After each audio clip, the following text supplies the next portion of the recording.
Yo, what's happening, people? You're listening to the Rest Things podcast, the Kenny Omega approved podcast. If you like what you're hearing, make sure you like, comment, subscribe. And yeah, you already know this podcast is by the Mandem, for the Mandem. Bow! Yo, what's going on? Episode 130 of the WRESTHINGS podcast. Make some fucking less 130. It's a full house today, anyway. We're missing Laps and Sam. But one thing we're not missing is this title! I'm the champion, baby! Wait, you're not going to give me like a round of applause? Oh, sorry. You know the thing is, yeah. No, you take that mic, bro. Joking, go. You've been leading the pack for quite a while, so it's not really been an interesting title race. You see what I mean? Like, it's like you ran away early doors and everyone's been chasing you. So man, what? There's no long-term storytelling. You just thought I just put myself at the top. Not that you put yourself there, but you know, some people might question, you know, your pedigree. Let me tell you this. Okay.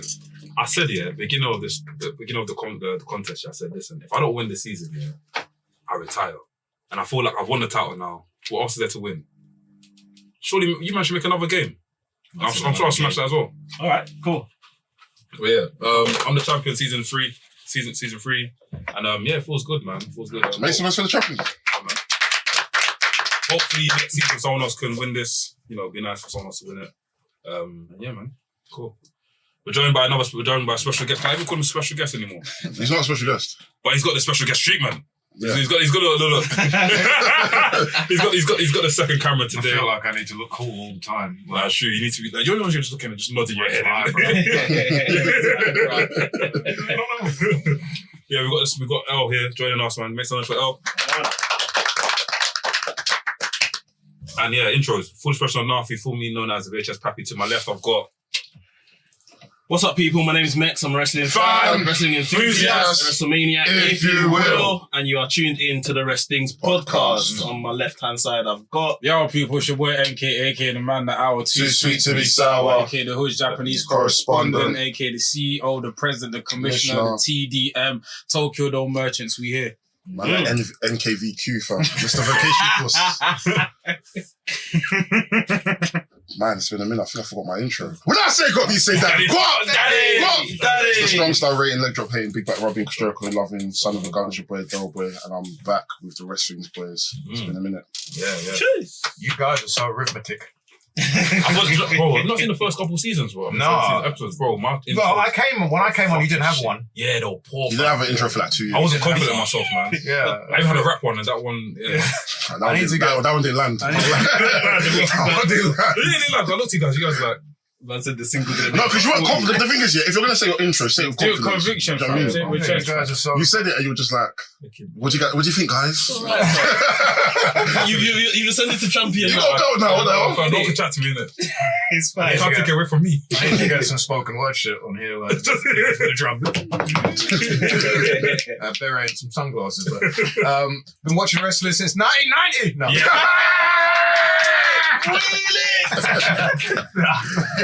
Been observing since 2001. I'm all about facts and data over agenda. Count your Cowboy Bill Watts references. In fact, they might. Will it be something? The over-under for Bill Watts references today, I think I'm going to go for 3. 3? Yeah. We got to get a counter. Let's see. I put a counter right here. I'm not just going to randomly bring up Bill Watts. If I can relate Bill Watts in any way to a story, I'm going to try and bring up Bill Watts. But the over-under today. Does that count as well now? Now you're saying it? Nah. Okay, cool. Nah, When I start, okay. Yeah. Anyway, TGMOG. And I can answer the eternal question, did he, she, or it draw money? Knowledge is back. Come on. This one. What's going on? It's your boy Luke GB, a.k.a. VRSYJNES, a.k.a. the Master Man, coming from South London, best part of London, home of the roadside cheese. Yeah, we're in the building. Oh, who's that jumping out the sky? Yo, what's going on? Another episode of WRESTHINGS. It's been, last week was mad crazy. I think this year in like on the whole, it's been a crazy year. 2022 has been a crazy year. There's still more to happen. We're having a Winter World Cup for the first time ever. I don't know how that's going to pan out, but I'm intrigued. Imagine seeing a Cup final on a Christmas Day.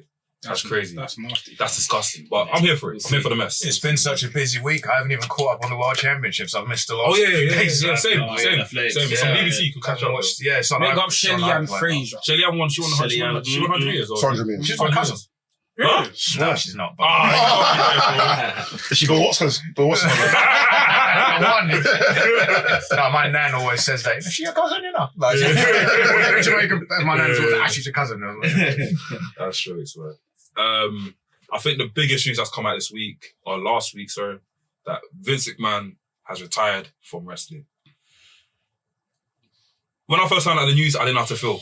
The old boy sent it to the group chat, and I was like, "Wait, is this a bot account?" Because normally, you know, people. I didn't know until I saw it in the group chat. Bro, same. I was too busy. How did you find it? Someone put in the wrestling group chat. I saw it on Twitter. Who put it? I don't know. Someone put in our group I chat. think I put it And I put it in the group chat. Yeah. Wrestling's one. It was for me. Yeah, it was like after 9 p.m. I and the group chat was moving mad. So Yeah, watch Love Island. I thought it was Yeah. Love Island, didn't it? Like, but I thought I'm not watching Love Island right now, so I'm gonna avoid the group chat. And then I just saw bare wrestling talk, so I jumped in there, and then I saw the tweets and stuff. I read that tweet and I read it a couple of times. I'm like, I read that 5 times. No, I had to see, I read the tweet, I went to the account, saw the verified, then I wrote Vincent Kennedy went bad on search, and then I went on his account again, I was like, yeah, it's legit. Yeah. He's gone. Yeah, I told man that was doing the Jenny kiss now. When I first found out about the news, I didn't know how to feel because I'm like, this is actually crazy. It's like it's historic, isn't it? Do you know what I mean? In essence, like what this guy has brought to the game, what this guy has brought to wrestling, the whole industry has been, you know, he's transformed it in a way. Do you know what I mean? So yeah, man, I didn't have to go. I wanted to hear you guys' thoughts. I just thought like it means that there's something that he really didn't want to come out. Yeah. You know what I mean? Something real mad that you'd rather retire. That's the first really thing. Came out. That's the first thing, because we all know Vince ain't just gonna walk away from this. So even before I don't want to really kind of get into too much speculation of what he's done. We know it doesn't look like it's something right to start off with, but that's ultimately it. He's not walking away because he wants to go and, you know, park up on a beach somewhere. Like, he's basically running. Fam, he was on TV like 3 weeks ago saying I'm here on Raw. No, what did you say on Raw? Like, He said, no, he came on Raw. He said a whole bunch of nothing. He said, yeah, he just Forever came on to Forever together. Together. Basically said a damn statement, innit? And just bounced. yeah, bounce. So Title, so no kind. So apparently, according to like I've seen like different reports. Apparently, like he's known for like I think about a couple of days that he was gonna go. So does that put the 10 days ago. Yeah, does that put the Titus O'Neil thing in perspective or not? I forgot about that. What Titus? So Tyson Hill came out on Raw and he said a few statements like how basically He was saying basically, that WWE don't involve themselves in religious issues, political issues, and all the other stuff WWE involve themselves in. So yeah, he announced he's also like the new global ambassador. I thought he was that already. Yeah, he was some sort of ambassador, yeah. but I think It's now confirmed, he's isn't it? taken up the top position of ambassadors in WWE. Maybe. Okay. honestly, big up him for that. Yeah, big up Titus O'Neil. That's mad. But I can't lie, it was not. you were kind of used as a puppet in this scenario. As a pawn, yeah. And it's just like, so I know for us especially, like you take your opportunities as and when you can get them in it. But like, guy, this wasn't the the right timing slot. was nasty, man. Yeah. The timing was nasty, but yeah, it just wasn't the time, fam. My annoyance more than anything after Monday was like, Stephanie at this point has already been CEO now for 2 weeks or so. We haven't seen Stephanie on TV or anything. She came on SmackDown. Yeah, but that's Oh, the prior- to have yeah, dance news, innit? Like, so you've made her the new CEO, but she hasn't opened any of these shows. Yet you've sent out my man to come and do this stuff and basically look like a bit of a jerk in front of everybody. Like, yeah, you look like a sucker. Do you know, Yeah, it's like you're a you know back in the day where okay, I'll put this shit. See how everyone trusts? Not it's weird, but everyone looks at Titus O'Neil as the role model. Like he's won the Warrior Award Hall of Fame award last. He's been an ambassador for the company for God knows how many years. Exactly. So people look at him as Even like, when he was suspended. yeah, there you go. can you imagine? So people look at him as someone that's like thing. So it's like back in the day where you know that if you went to your mum and you asked my mum, can I have that sweet? Your mum would be like, no, but your little brother asks, she'll give it to him because he knows that he's been a good boy. I think they try to come at that whole angle where like, yeah, people will trust that Tyson also they'll hear him out. But it didn't work out. I mean, part of it was because it was in Tampa, Florida, Yeah, which is where hometown, he's from. Yeah, his hometown. But this is like, now we know Vince has been basically working his way to this point for a couple of weeks now. It's like, yeah, this is just a calculated move. You can see it now. It's clear as day. So like, even going back to like the day of when Vince, like, all the information that was like released throughout the day makes sense. Now that Triple H is head of talent relations, it all felt like cool. Yeah, they were just letting everyone know that things are going to be in place for where when Vince goes, these are the guys I'm going to take. Because it's not a coincidence that literally Triple H gets announced as like head of talent relations, and then hours later, Vince is gone. You know what I'm saying? So, yeah, man, the landscape's going to be very interesting. Very, very, very interesting. And we were talking about it as well. Me and in terms of the timing. Like 4:05 After it's literally because the stock market on Friday closed on 4 o'clock, and there ain't gonna be no trading over the weekend. So it makes sense. 5 minutes later, he announces his retirement. Yeah, they didn't want that stock price to go down, and it's as I said to Mex, Vince McMahon is seen in the business world as the pro wrestling person. A lot of people in business, the important movers and shakers in business, feel that wrestling doesn't work without Vince McMahon because they don't know what aspects go into pro wrestling. All they know is that name. They know WWE and Vince McMahon, the two go hand in hand together. And if you mention other wrestling to them, it's not important because Vince is the guy. And you can say, Vince, someone else could do this and someone else. It doesn't matter if it's not Vince McMahon. So the expectation was always, if he leaves, the stock price is going to take a massive dip. And right now, we don't know until Monday. We really don't know. I told Donald Trump once bought 50% of WWE on television. Yeah. In 2009, they did an angle where he bought half of the company. And the following day, they dropped literally $200 million in value because Vince McMahon wasn't running the WWE. They thought the fake angle they thought was real, and the company dropped. So they had to pretend that Vince bought it back from him. So by the time SmackDown aired, Vince had the company again, and he said, I had to buy it from Trump at double what he paid for it, so that Trump wasn't going to make himself look like a chump. So he came out better on the deal. It's true shit. And and then the price never went back to what it was before. It did eventually, but it slowly crept up because Vince was back in charge again. And that just shows you the power that Vince McMahon has. But you're not going to see a lot of changes going forward anytime soon anyway. And the reason why is because they need to let Wall Street know that even though he's gone, it's still the same. Things will be okay. Yeah, things are going to be, if any drastic changes and that changes in what, personnel or? Personnel, like for example, the company cannot go in a new direction yet. They can't do that. So Bruce will be in charge. Bruce will stay in charge for a bit. Kevin Dunn will stay in charge for a bit because, right now the scrutiny is on that company. And if Bruce leaves and they get in Gabe Sapolsky, for example, like that. That'll be a good shout though. That'd be a really good shout.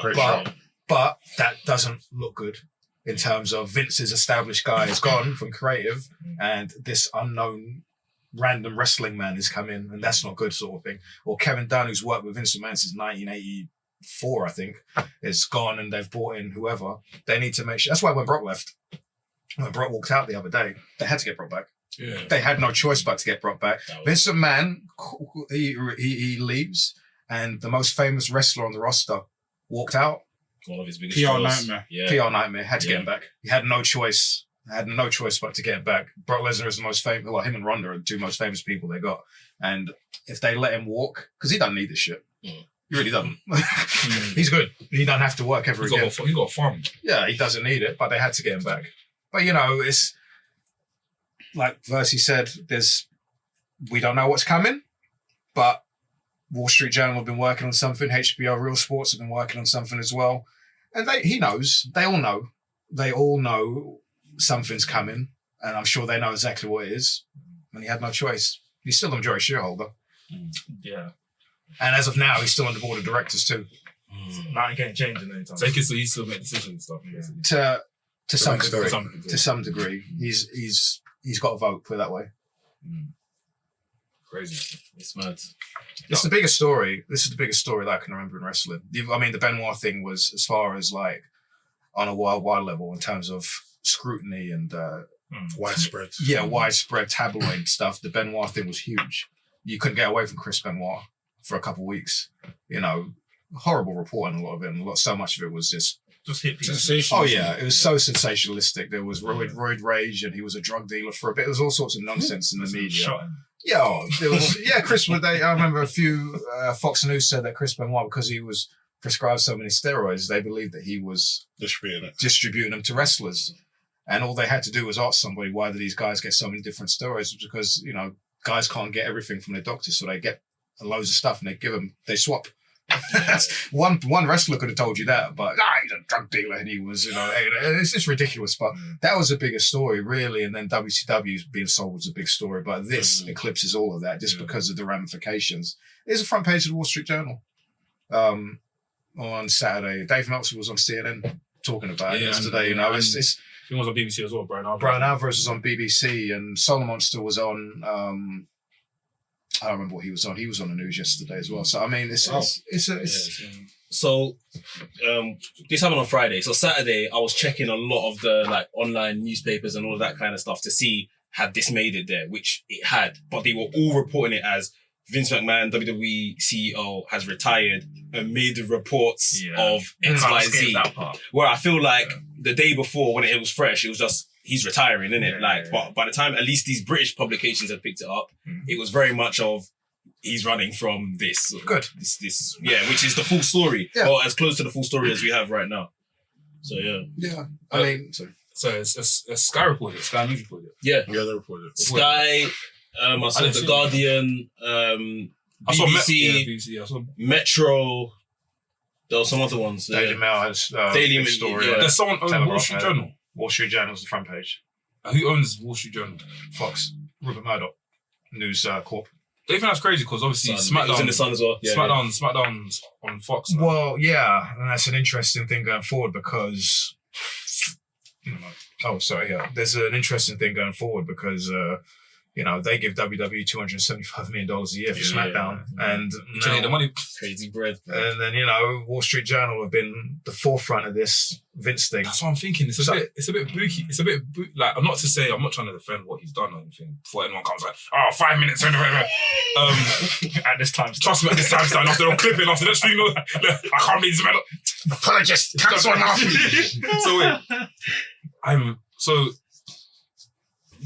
Don't that sound booky to you? Don't that sound a bit weird? Like, obviously, Fox are your fourth. You want to try and not. No, let me not say that. Forget. No.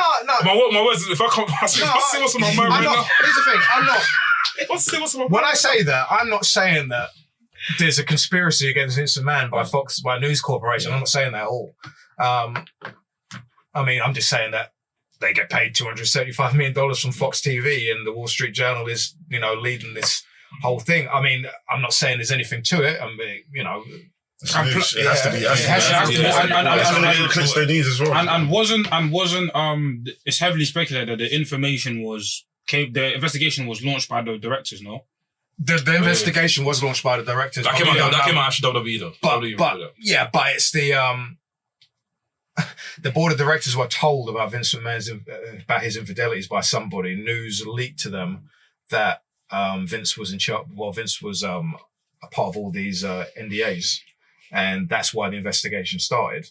But as far as all this information, how it got to the media, we don't know how that happened. But it's people in the know in that circle that obviously leaked that information to them, but we just don't know who. You can speculate. It sounds wild, but I think it was Stephanie.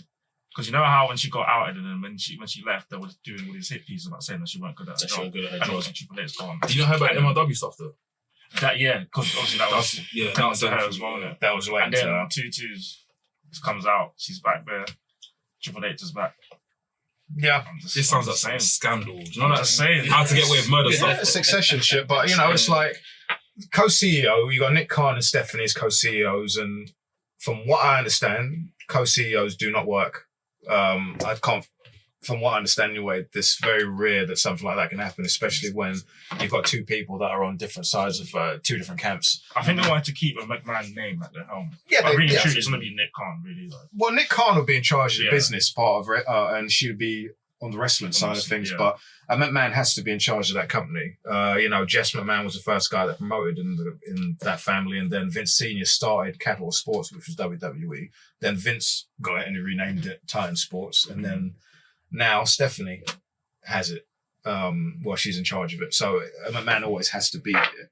And I think that's one of the reasons why she's there, just for that particular reason. But, like I said, there's so much. The $7.5 million one to that diva, that was very, very telling for me, because $7.5 million is such a big amount what's the of money. So she, obviously, there was another alleged person that Vince McMahon was with, but he paid off 7.5 million. Yeah, so there was a story that one of the divas in 2004, who worked there from 2004 to 5, the Diva Search contestant, was the story was that she gave him a blowjob, and he basically said to her, be good for your career, and Good for your career. and then If it's who I think it was. Well, I'm not going to say, but It it's wasn't good for their career, bro. yeah, and her contract wasn't renewed, and then she came back in 2018, and then she got $7.5 million. And I'll always say, Stormy Daniels got $180,000 from Donald Trump, and $7.5 million.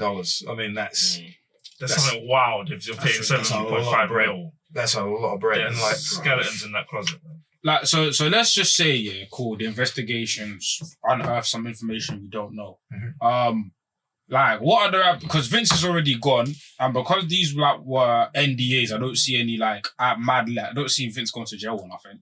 there's no criminal. He's not Yeah. going to jail. So what's the Unless a load of women come out and say Vince McMahon sexually assaulted me, it's not. like Cos, Like Bill Cosby. like what happened to or Cos, Jimmy Savile or Kelly. Or R. Kelly, What's yeah. the other guy that was the one that was doing film as well? The film guy. Weinstein. Harvey Weinstein. Loads of people came out of the woodwork and said, "This man done this to me. This man done." Yeah. Unless that happens to Vince, there's no. R. Kelly had a load of NDAs, but they didn't count those in the. They didn't count because they were paid off. Yeah.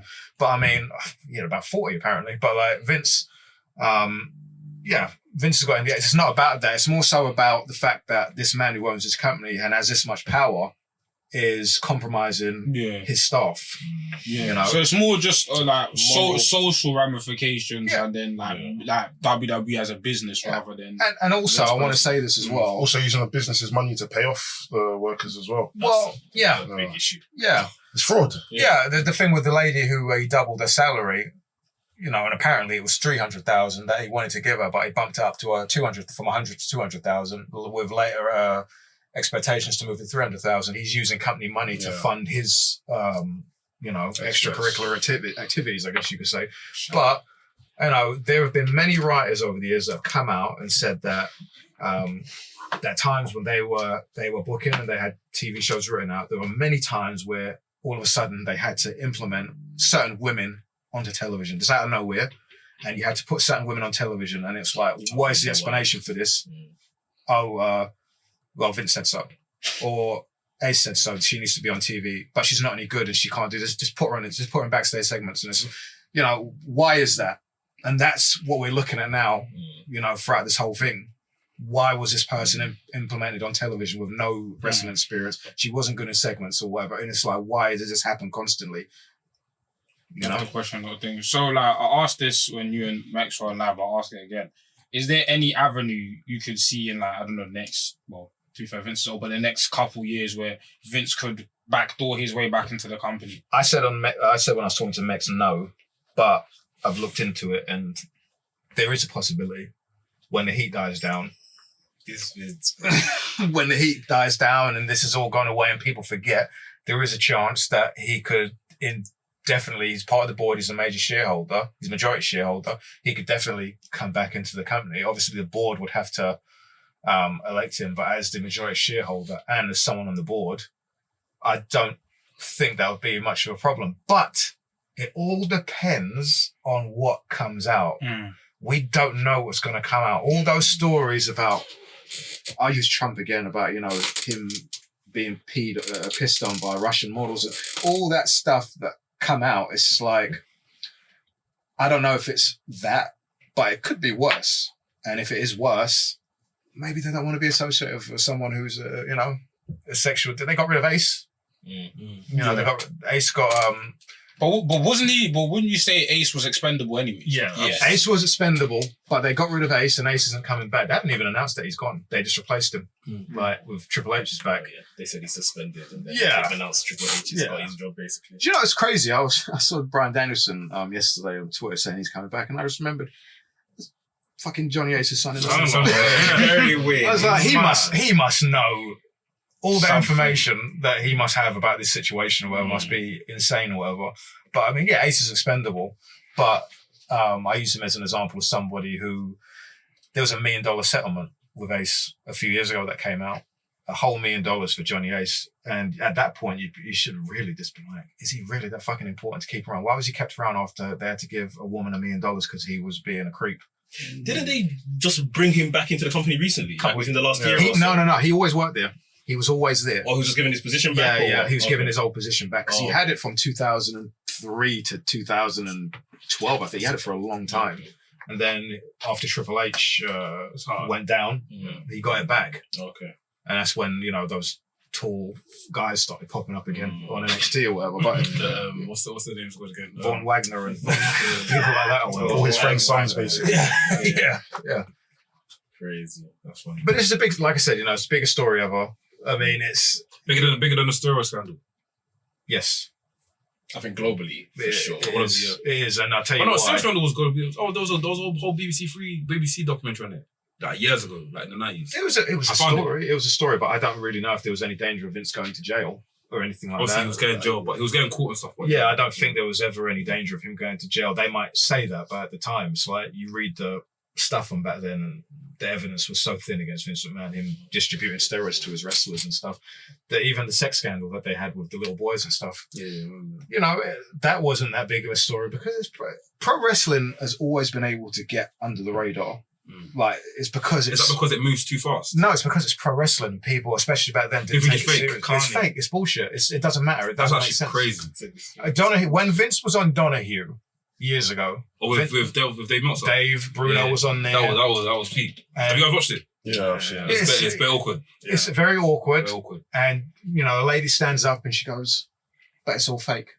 Like it doesn't matter because this is bullshit. This is nonsense. Yeah. And that's always been the case with pro wrestling. They've always managed to get under a lot of radars, even with all the wrestlers that died under the age of 40. It's like, if that was... And if it was basketball, football, Yeah, there There would have been a congressional they hearing probably would about have it. stopped football for a few years and said, no, we need to do studies and see what the causes Look are. at Thing Thing died, Mark Vivian Foe. Yeah. Even when Thing Back to Thing nearly died, Fabrice Mamba. Well, now they have like concussion protocol. In football They now, had to go learn it. all of that That's kind of crazy. stuff. They're even considering, like, I've heard at certain levels, maybe like at lower levels and kids coming through stuff, they would want to remove heading from the game.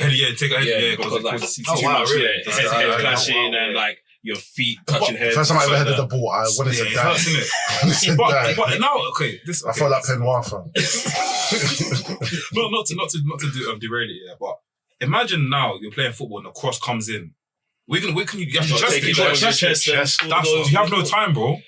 It's what they're considering because That's gonna of cause things more like injuries. head That's gonna cause more injuries injuries and now because people want to try and do fly kicks now. You see it? Yeah, You see it? It's bad. It's not good. it is. I feel like you need head But a needs fly to- kick, could ultimately be recovered from. I've been fly kicked. On your head. I've been fly kicked before. If someone Pele I'd kick rather your head, headers than fly kick, but they're both bad. not like a Finn Balor Pele, like a proper Pele kick your head. You're finished, bro. Or like Wayne Rooney Pele kick. Yeah. But then you wouldn't be putting your head there. You wouldn't be putting your Oh, head it's there. not You just shouldn't one put- way yeah, chest. exactly. Wow. Yeah, that's what I mean. You can recover from Nah, that, but the- a clash of heads is Yeah, worse. sure. That's innit? So- CTE, man. Yeah. But I feel CT in football is very rare though. I've never seen that before. We don't know. We actually, But then that's We the don't We'll know. find out till they're We'll dead. find out later. Yeah. Wrestling and CT, I mean, yeah. American football. American football, football, pro yeah. wrestling, All of them just end up football, killing boxing, themselves. MMA, we don't know until later on, Yeah. Boston's a scary one. Yeah, boxing especially. Boxing's be the worst when it comes to CTE, potential CTE. But I mean, all those wrestlers died and no one gave a shit. It's like, could you imagine? Eddie Guerrero died, right? And at the time he was pretty fucking big. Yeah. He dropped dead at 38 years old. I'm 38 now. Bro, that's fuck. All right. I'm 8 years away. He dropped No one dead. questions like. No one He questions. dropped dead at 30 years old, and it was just like Next. it's pro wrestling. They didn't even look into it. well, he had a heart problem. Heart He had a heart problem, and then they had the bullshit. He started wellness about policy. his lifestyle. Yeah, they had the bullshit wellness policy. Where we're going to drug test you now, but it's like if you got a prescription, it's fine, sort of thing. This is like Brian. There was so many deaths. One that comes to mind is Brian Pillman. He was 35 when they found him in that hotel. 35 years old. All right, drops dead. Hotel. He's been prescribed all these steroids and painkillers. All right, fine, whatever. Same doctor. 3 months later, Louis Piccoli, WCW wrestler Louis Piccoli, gets found dead in his hotel room. Same doctor, same drugs. Nothing happened. And then, do you know what happened? WCW wrestlers, all right? Because Piccoli used to carry drugs for the wrestlers.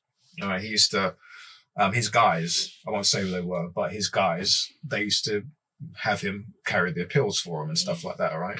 And after he died, obviously they confiscated all of his drugs they had in his hotel room. So those guys, they flew that doctor out to a Super Brawl at the Cow Palace. They flew him out to give him their prescriptions back.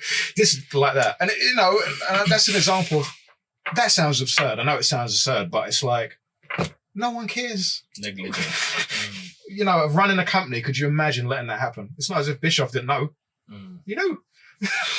There's a degree of like, because of like how wrestling works, maybe it's just like, well, if he passes, I think NK, you said it, next, like it's literally, we've got a pile of people waiting that could fill that spot.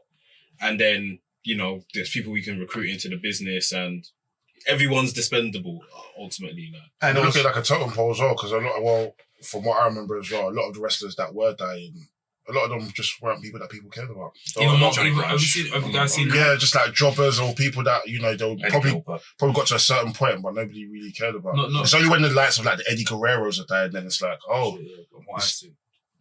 Even I don't know what's been done behind the scenes, but I see Mongo used to be at WCW and he was That's got ALS. Yeah, have you seen him recently? Like even that's like it's crazy. Like you don't really hear as much about it unless you're actually online out there. You're looking into it and that sort of stuff. And it's just. What's It's Lou Gehrig disease where you lose function of your body slowly, so you can't walk, you can't talk, you can barely talk now as well. But you lose.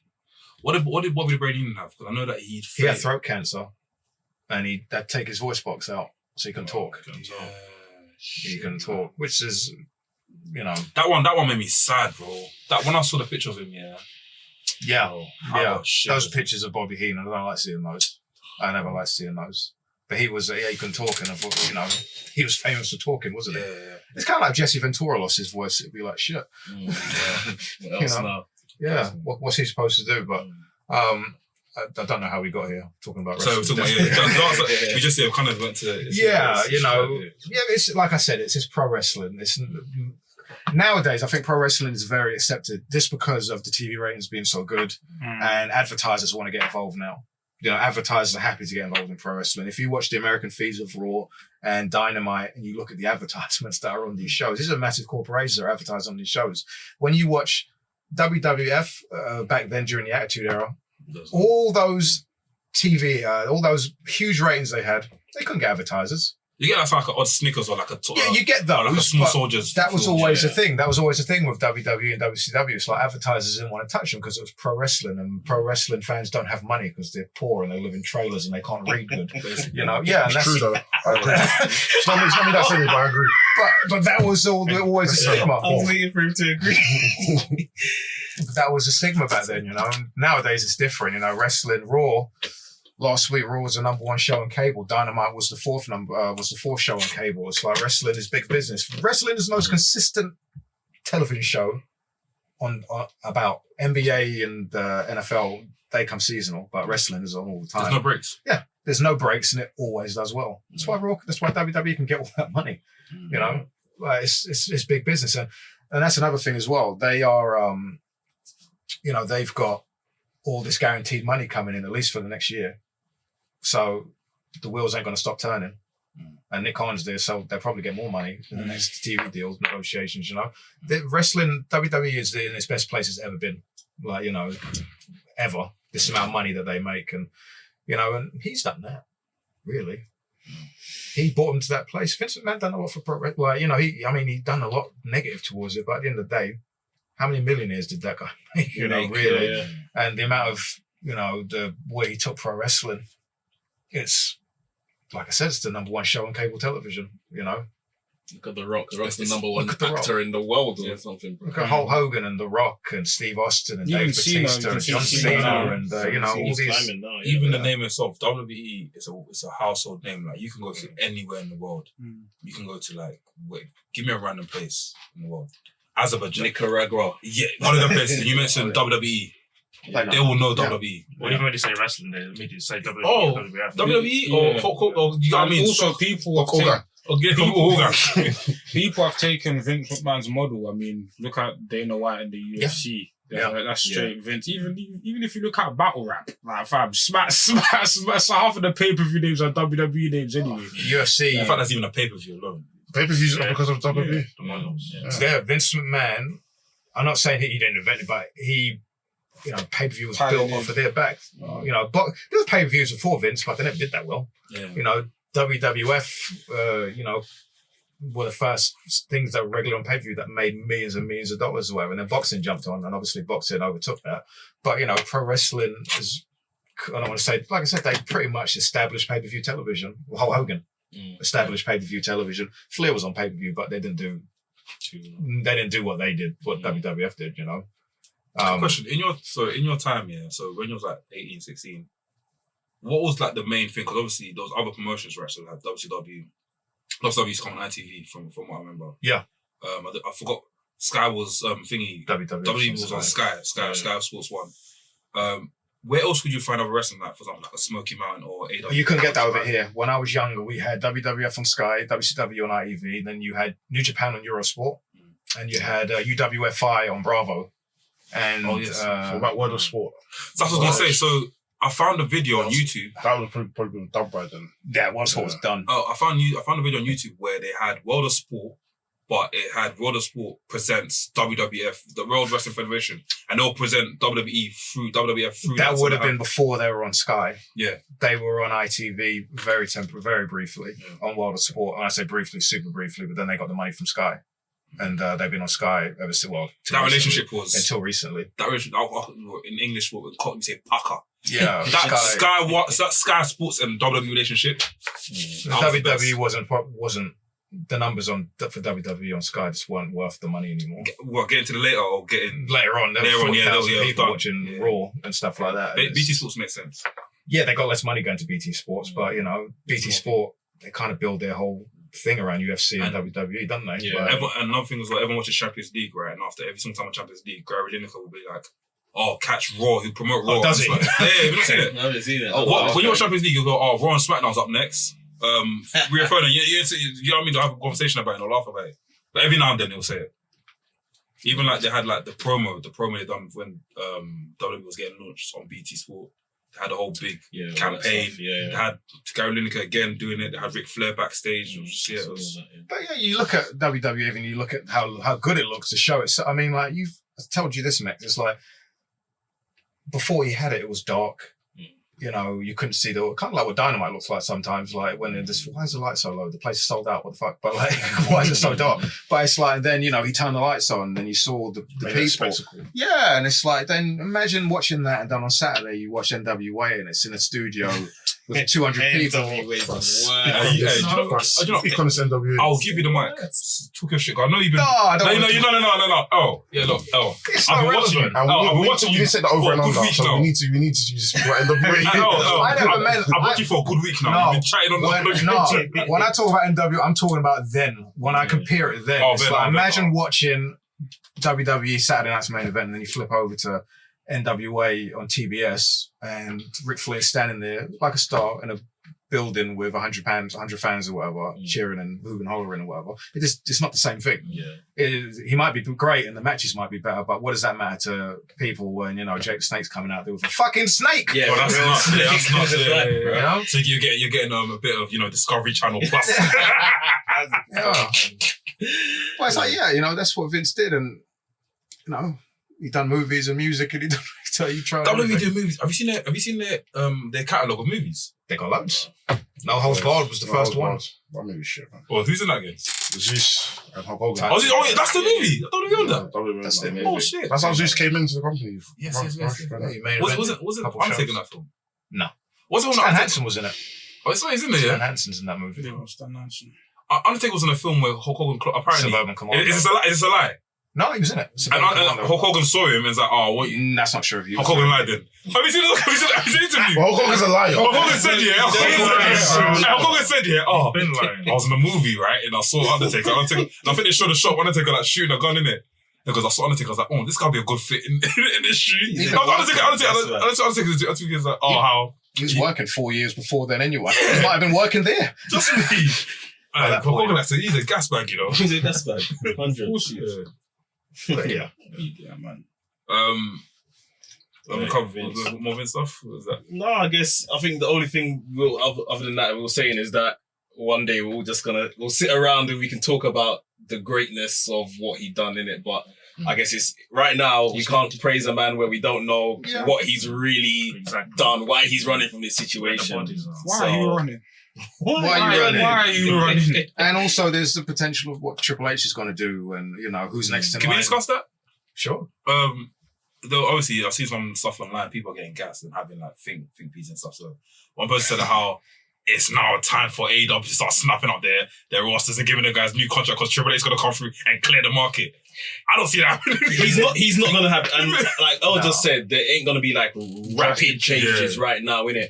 But Triple H in charge or his office in charge or whatever is going to make people think because we've heard a lot of the AEW people that have kind of come from NXTs especially. They've always spoken well of their experience at NXT and spoken well of their Triple H. So that's gonna spread and people will be liable to want to work for Triple H when the time is right and stuff. And it's good for wrestlers as well going forward because it's like, obviously, like, for a lot of wrestlers, they might have seen it as a place where, I can't go there because of the certain limitations, right? And WWE will still be WWE. It's not going to turn into NXT black and gold. It'll still be WWE. It'll just be like certain elements will be tweaked here and there as time goes on.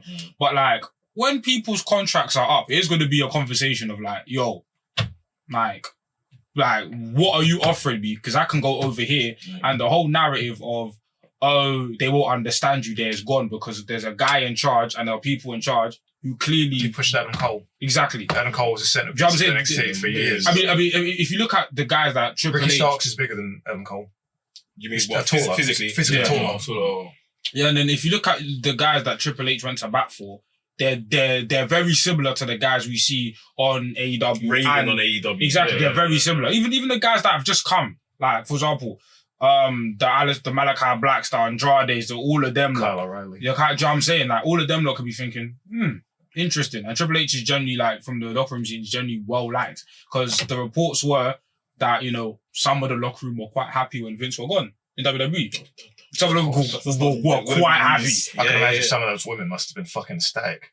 Wait till Bruce goes. They said when Johnny Ace left, they were ecstatic. They said there was parties in the back. They said there was parties in the back. That means the delivery man was on speed dial. They had Justin. Parties. Trust me. They said they couldn't believe that there was literal parties and celebration. The word they used was celebration. A celebration in the back when Laurinaitis got his marching orders. Yeah. And like you're saying, like it wouldn't be too far for Vince as well. People would be happy with that as well. Yeah, so it'll just give a lot of the talent something to think about, and we'll see. Like Nolan said, we won't see the immediate effects now, but like let's say in 5 years, I'm interested in like, cool, what does the landscape look like going forward in terms of like talent development? Because obviously they've got NXT 2.0, they've got the Neil program and stuff like that. Like, how much was Hunter involved in that? Like, what's Hunter's vision, or what's the other guys' vision? That because it's very interesting to see like when these people are in a position when the ship has settled and when these people are allowed to exercise more freedom, what will things look like going forward? Well, I think one of the main things that will come back is they'll want wrestlers again.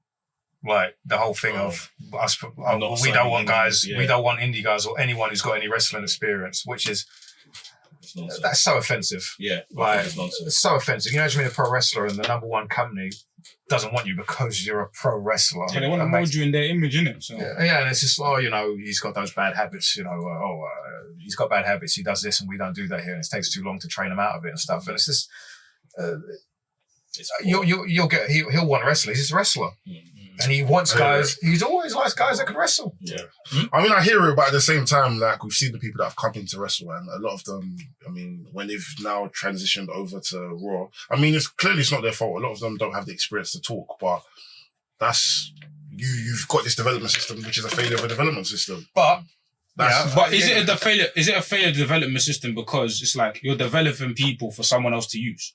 So now you're developing people in your image, in your way, just to send them to Vince, who's got a completely different philosophy. But then, if you know that your feeder system is meant to be feeding them off to the main roster, would you not have stuff like promo? Like, bro, we've had this discussion. No, of course. Like, I hate bringing this. I'm not going to bring this guy's name up again. But we know who we're talking about. Innit? This guy in NXT, he had a great run. That's a transfer, Kevin. He had a great run. I know what you're talking about. He had a great run. He had a great run in NXT. But when he transitioned over to the main roster, we saw that there was holes in the game. That you can flip, you can do all of this incredible step up to dancing. We love it. But at the same time, when push comes to shove for what they really want you to be doing on the main roster, you're wallowing. So, I mean, like we said, we love NXT Black and Gold, but it failed. Yeah. It completely As failed. a developmental, It completely failed. As a developmental, It's developmental. It failed. It's developmental. Outside of the whole wrestling and the products, the glamour, it was amazing. But for what it was meant to be done for, it failed. I would agree. Early NXT was doing that. Yeah, with the women. Early NXT was doing that, and then it became when maybe about 2014, 15. It became, you know, Ring of Honor with production value and budget and everything like that. And that's when Triple H forgot what he came here to do. It became WWE. Because and that's why I feel like when you look at the biggest success stories of NXT, it's always been the women. Because with the women in NXT, there was always like the balance of we're gonna develop a lot of talent, but also it was a right mixture of cool. We're gonna put experienced people here, and we're developing our own talent. A lot of the women. And I feel like the pool for women is smaller anyway. Yeah. You have more chance of getting. Whereas if you look at the men that came from NXT onto the main roster, less than 20% actually are still here and doing well. And a lot failure. It's an F. A lot of the ones you can't pass uni with that. A lot of the ones that are successful were like early NXT. So Seth Rollins, Big E, those were like even outside of that,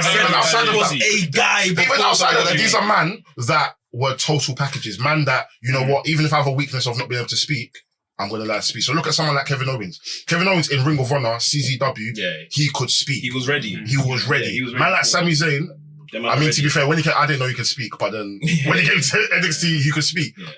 But a lot of men, later down the line, all they could do was wrestle. Which isn't necessarily a problem. It's a wrestling company. And I get what you're saying. But at the same time, if you know that your product is literally an overall package of, you fix that. Do you know what I mean? I think with that as well, like what you're saying makes sense, because if you know the place that you're breeding them in the developmental, like it works for the developmental, but they're not going to stay there forever. They're not going to be lifeless. The whole point of that is to prepare them to go to WWE. Yeah. You have to put something just before they go to be like, okay, this is what Vince likes. This is what he looks for. Get that prepped to them, so when they go there and they get repackaged, they're not surprised. Because most of these men did sick in NXT, they go to WWE and they're flopping, and then because it was even outside of that, wrestlers need to use their initiative. Like, you know, you can't. You know where you're going.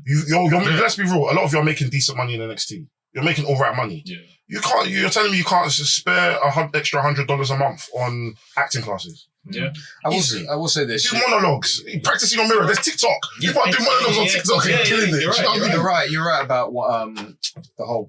One of the things I always found perplexing about NXT. You remember when Eddie Kingston was doing the promos on things on BT? You know, apples or sour patch kids. That was a rib on WWE because that's what they do in NXT. They'd have to cut promos on random things. And I remember hearing that and I was like, but up there, you've got to use a script, so all this is not relevant. You can't go up there and do that anyway. They're not going to say you got a match on Thursday and you got to do this. They're not going to say that. They go, here you go, learn that, and you've got to recite it. It's always been one of the things I'm just like, why even bother? You're wasting time. But also, at the same time, you've got a developmental system, and you've got these shows, and you're looking at them, and you can see guys are getting over doing this, and Why change it? Yeah, and they've got tickets on sale for takeover, and they sell out the first day. It's 12,000 seats over there, and it's okay. That guy's fucking over. Why don't you use that guy the way he's used there? Because you know it works.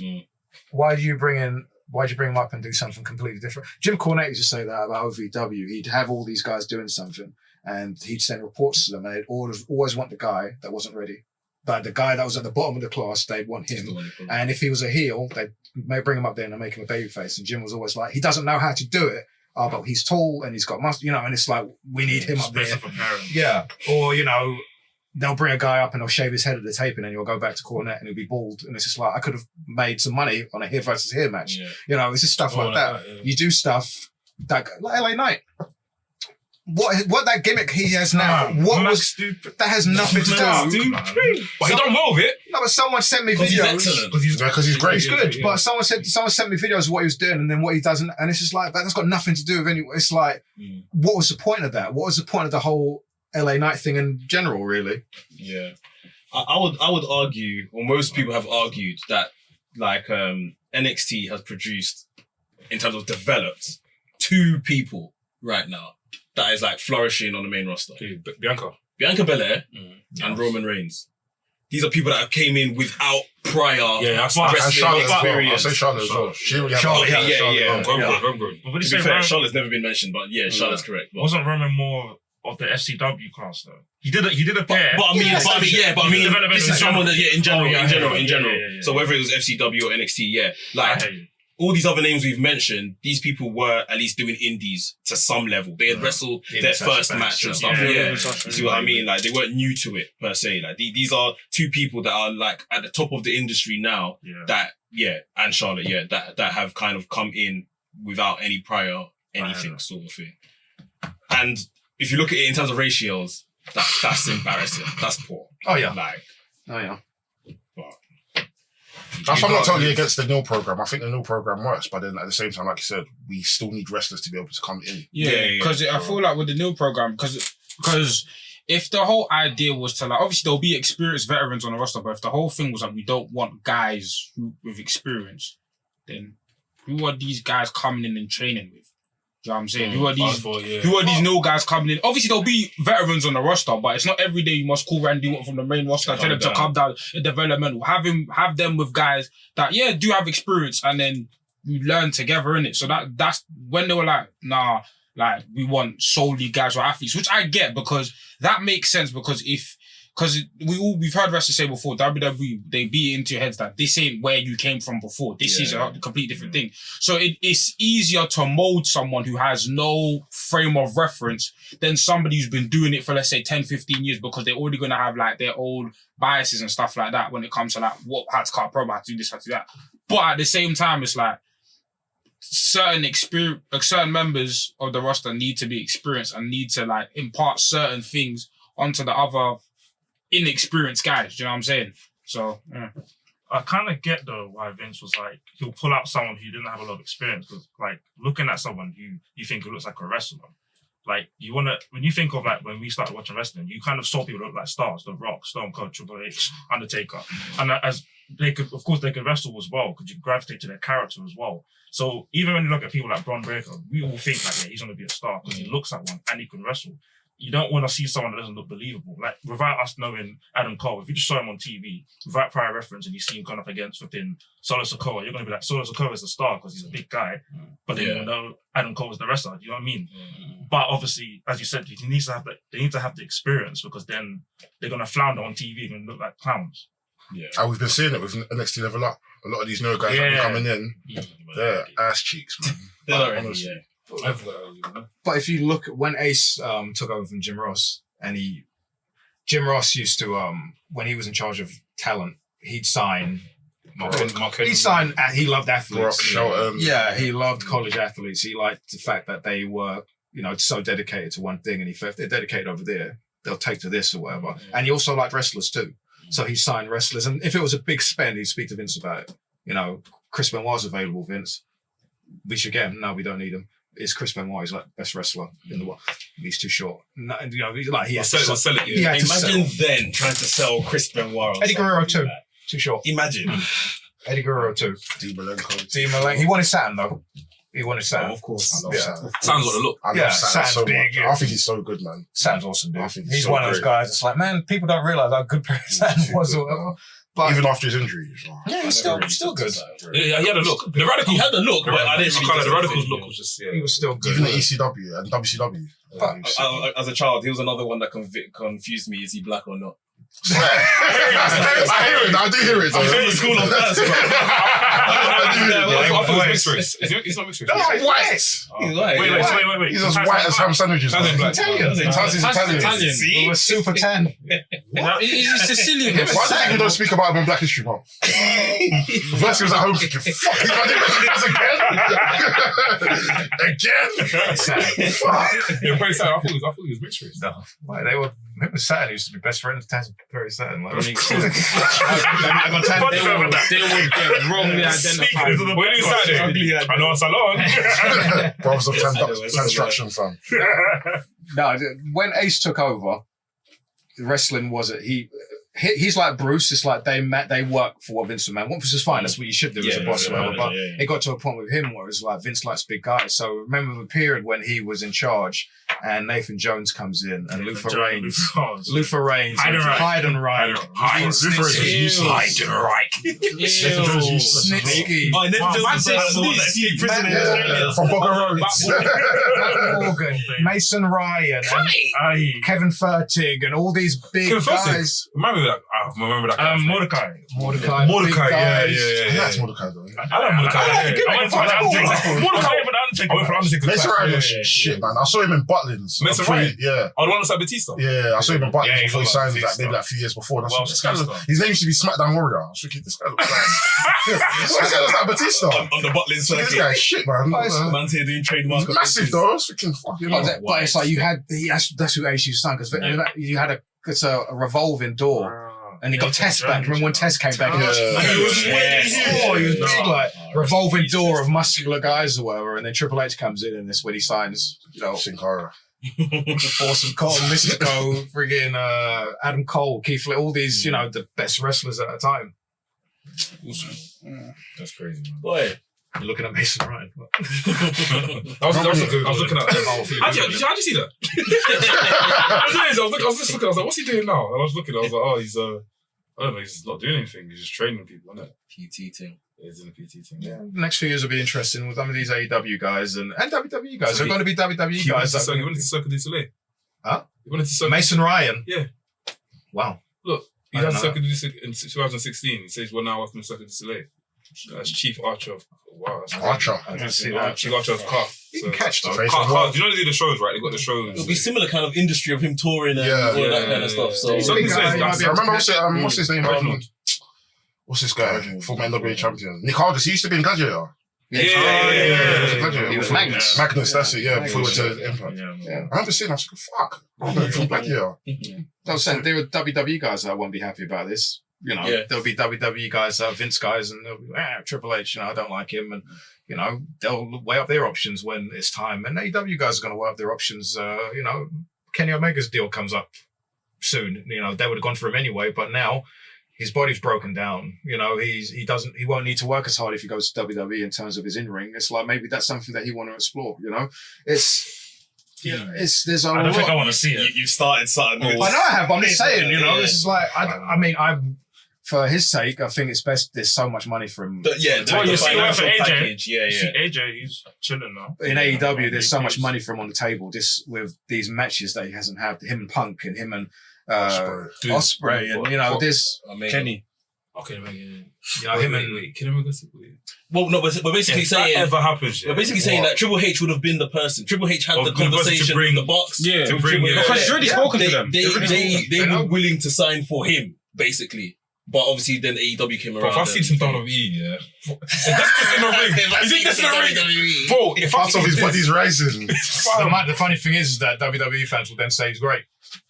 Yeah, No, not to be like that, but look at my guy Jimmy. Jimmy wasn't rating Cody before. Now he's in WWE. Oh, Cody's my goat. I remember when AJ wasn't there, and AJ wasn't any good. He was did too many flips. He was an indie guy and stuff, and then now he's like fucking God or whatever. Everyone's top 5 now. Everyone's top 5 For some reason. That was me. He never before got better. AJ came to New Japan. So Really? I never watched TNA. Hey, bro, So when he came I'm to New there. Japan, I was thinking, this is you people's God. Let's see what he can do. Like, he's here now, right? I thought he was so Right, great. from day one, this guy's blowing me away. I said, I get it. Yeah. I get it, guys. Yeah, I get it. I was not impressed with him. He's fine. He's good. Don't get me wrong, but nah. I'm not gonna lie, at one point, I felt like Amazing Red was better than him. Yeah. I felt like Amazing Red maybe Yeah. easily. Loki too. I thought Loki- Loki was better than him. No, I thought I mean, Loki's one of my I favourites. thought Loki was too real. When I saw first one, I was like, this guy's too much. Very It's too real. serious, bro. I've never seen nothing like it. Like, you know what I mean? Like, he's hard hitting, I bro. mean, he's cosplaying as Kenta Kobashi, but it is what it is. I like Loki. I mean, Samoa Joe's doing the same thing as well. Yeah, Samoa Joe. Yeah, I know Samoa Joe. I love Loki. I think Loki's amazing. For me, in terms of like that style of wrestling, I don't think there's anybody who actually Kenta was better. Oh, so him wrestling in Tokyo Dome in that suit, bro. I always That was remember amazing. That was mad. Dress shoes, wrestling in dress shoes. Was it Him, a match? Kobashi, no, him, Him and Devin. That match was mad. Hit my gimmick, yeah? Someone Devin. send me that match, please. Here we go. Oh, I need to watch that match. That match is mad. Have you got that on your calendar? Have you got it on your Yeah, I've got Send me that, please. I remember hearing he wrestled in a suit and watched the match, and he's actually Wrestling in a suit. Did he not work? Did he not He's sweat? doing the Matrix and everything. It doesn't even make He's in fucking dress sense. shoes, not in wrestling boots. He's He's wearing just shoes. sweating. Of course he will. He's sweating, but he's doing like When he dives. takes off blazers, that's when you know, yes. Yeah, it's serious. It's serious. And then when man. the tie Man's gets in a the bit tie, everything. loose. One thing I liked about I love wrestlers when they have them kind of gimmicks where it's like they've got that alternate attire. Yeah. You know when they wear this certain attire? But then I can't now. When he came to WWE and he was Kavar, I was like, this is bullshit, bro. I was like, what kind of bullshit is this, fam? This is low key. Ric Flair used to wrestle in a suit. He used to do street fights, come as you are. So Yeah. you dress what you'd wear on the street. So Dusty would come out in like his cowboy boots, his big buckle, and a bandana around his neck, and then Flair would come out in a 3-piece suit, and always a light colour. A white to the blood. At least I love a white suit, bro. Flair's a director, you know. By the end of being his trunks, obviously being his trunks by then, because Dusty would tear the suit off or whatever, or he'd do barbed wire matches. Flair's done a barbed wire match. Yeah, a few. Like in a suit. Ric Flair done a barbed wire match. I wouldn't be surprised. This guy likes to bleed. That's scary, you know. Don't do that to me. It's Flair, bro. Mr. Blood. It's NWA. Pro wrestling, bro. The whole aesthetic of blonde hair and blood is a staple in wrestling. That's what Vince hates. That's Southern wrestling. Blonde hair and blood. That's what Cody does all the time. 100. That's why Cody dyed. That's what Cody dyed his hair, so the blood can stick. Tommy Rich, Ricky Morton, like you can see it. Yeah. Like, Tommy Rich used to cut his head, bam like that, or whatever, so his hair would just turn red. Yeah. Like, Michael Hayes. Michael Hayes is sick. That's why one thing I love about street fights is when the wrestlers come in like they have the t-shirt stuff and the jeans and they wear t-shirt. Come to the street fight in your regular tights, bro. That's why BCC annoys me sometimes. Yeah. Like, the fight, I mean, to be fair, the arena match where that was like, but the blood and guts was like, come on, man, at least wear jeans or something. Like, that's the way your pints. I'm tired. Yeah, trunk. You wear underwear to a fight. I remember was it Eddie Guerrero versus John Cena. Just know parking lot. He wore like the American football top. He wore the gloves and everything. Obviously this week as well we had Ring of Honor's Death Before Dishonor. Who was on that? I don't know if we've got time. We've got to talk about it. I watched it. Right, firstly, what does everyone think about Jonathan Gresham not being champion anymore? It's sad. I looked at his face. When he was coming out. When I saw him with the jacket and no jacket, I said he's losing. He's losing. He looked pissed. No. He looked pissed. Did you guys know about the spoiler? I didn't know. That they filmed AEW Dark. Yeah, I saw Gresham that. was on it. Yeah, he had no came title out without his title. Oh, I didn't know. During the week. I didn't know that. What did you read it? Oh! No, well, yeah, people that were there obviously said that they filmed AEW Dark, but people thought it was for this week. Yeah, for this Monday. Yeah, people thought it was the whole thing, but Monday had already passed, so they already know they're filming it for the future. How do you even avoid that? You can't. You can't really. I could tell you, it used to be tough. They used to do that all the time, and guys would. WCW used to do that, and they'd put stuff on television. Yeah, they'd put stuff on television in the wrong place. So guys who weren't champion yet would come out on some of these syndicated shows with the belts, And people are like, why has he got the belt? Because he hadn't won it yet. You know, it's always doing that is a mess. Especially if you film for like a few days before, it's hard to avoid. Yeah. You know when we go to NXT UK and they're just filming hella matches, but you don't actually know what day is coming on. There's hella matches. So you'll be spilling out the information on knowing. Yeah. You take months in advance or whatever. Like they did back in the day, it's tough. But I think it was the right decision. I know because Gresham's a good wrestler, man. He's a good wrestler, and he's gonna be fine. He's gonna have a decent spot, but. You know, we've discussed it before. I just don't think that he's that guy, you know, as in, and I think he's super talented, but I just don't think he's a world champion of a major company, you know. He's Ring of Honor for a major company. It will be, because it's going to be on television. So once it's on television, I don't see like for the time being, I don't see them like placing the ROH title next to the AEW title. They can't, because that's not possible. But like it's going to have a place in wrestling though. We can see the IWGP heavyweight champion and the AEW champion together, and you can look at it like, this is a believable neck and neck. Whereas if an ROH champion was to be next to I'm like, what's this little boy doing? Go stand next to Ricky Starks and FCW. And that's sad. Because in 2017, if Adam Cole was champion, he could easily be main eventing a Dynamite. Oh yeah. And defending the ROH title. I mean, defending the ROH title. Whereas now, if you were to tell me ROH title was main event in Dynamite, I'm like, but that title, this small boy. I bet guys sit down, my friend. That title's damaged so much over the pandemic and stuff. Even after the Elite left, really, that title never really meant as much as it previously did. You know? Yeah, they tried with Jay Lethal, but nobody really cared for the product. They had weird factions in the company. And who had the belt after? Remember the ladder match? Who was it? Matt Taven. They finished. Matt Taven. He won at Madison Square Garden. Nobody that was right at the beginning of the pandemic. Yeah, Matt Taven, bro. That was when all the Elite left. And it's like Matt Taven. He won what? He won Ring of Honor title. But that's when they stripped it from Sco, innit?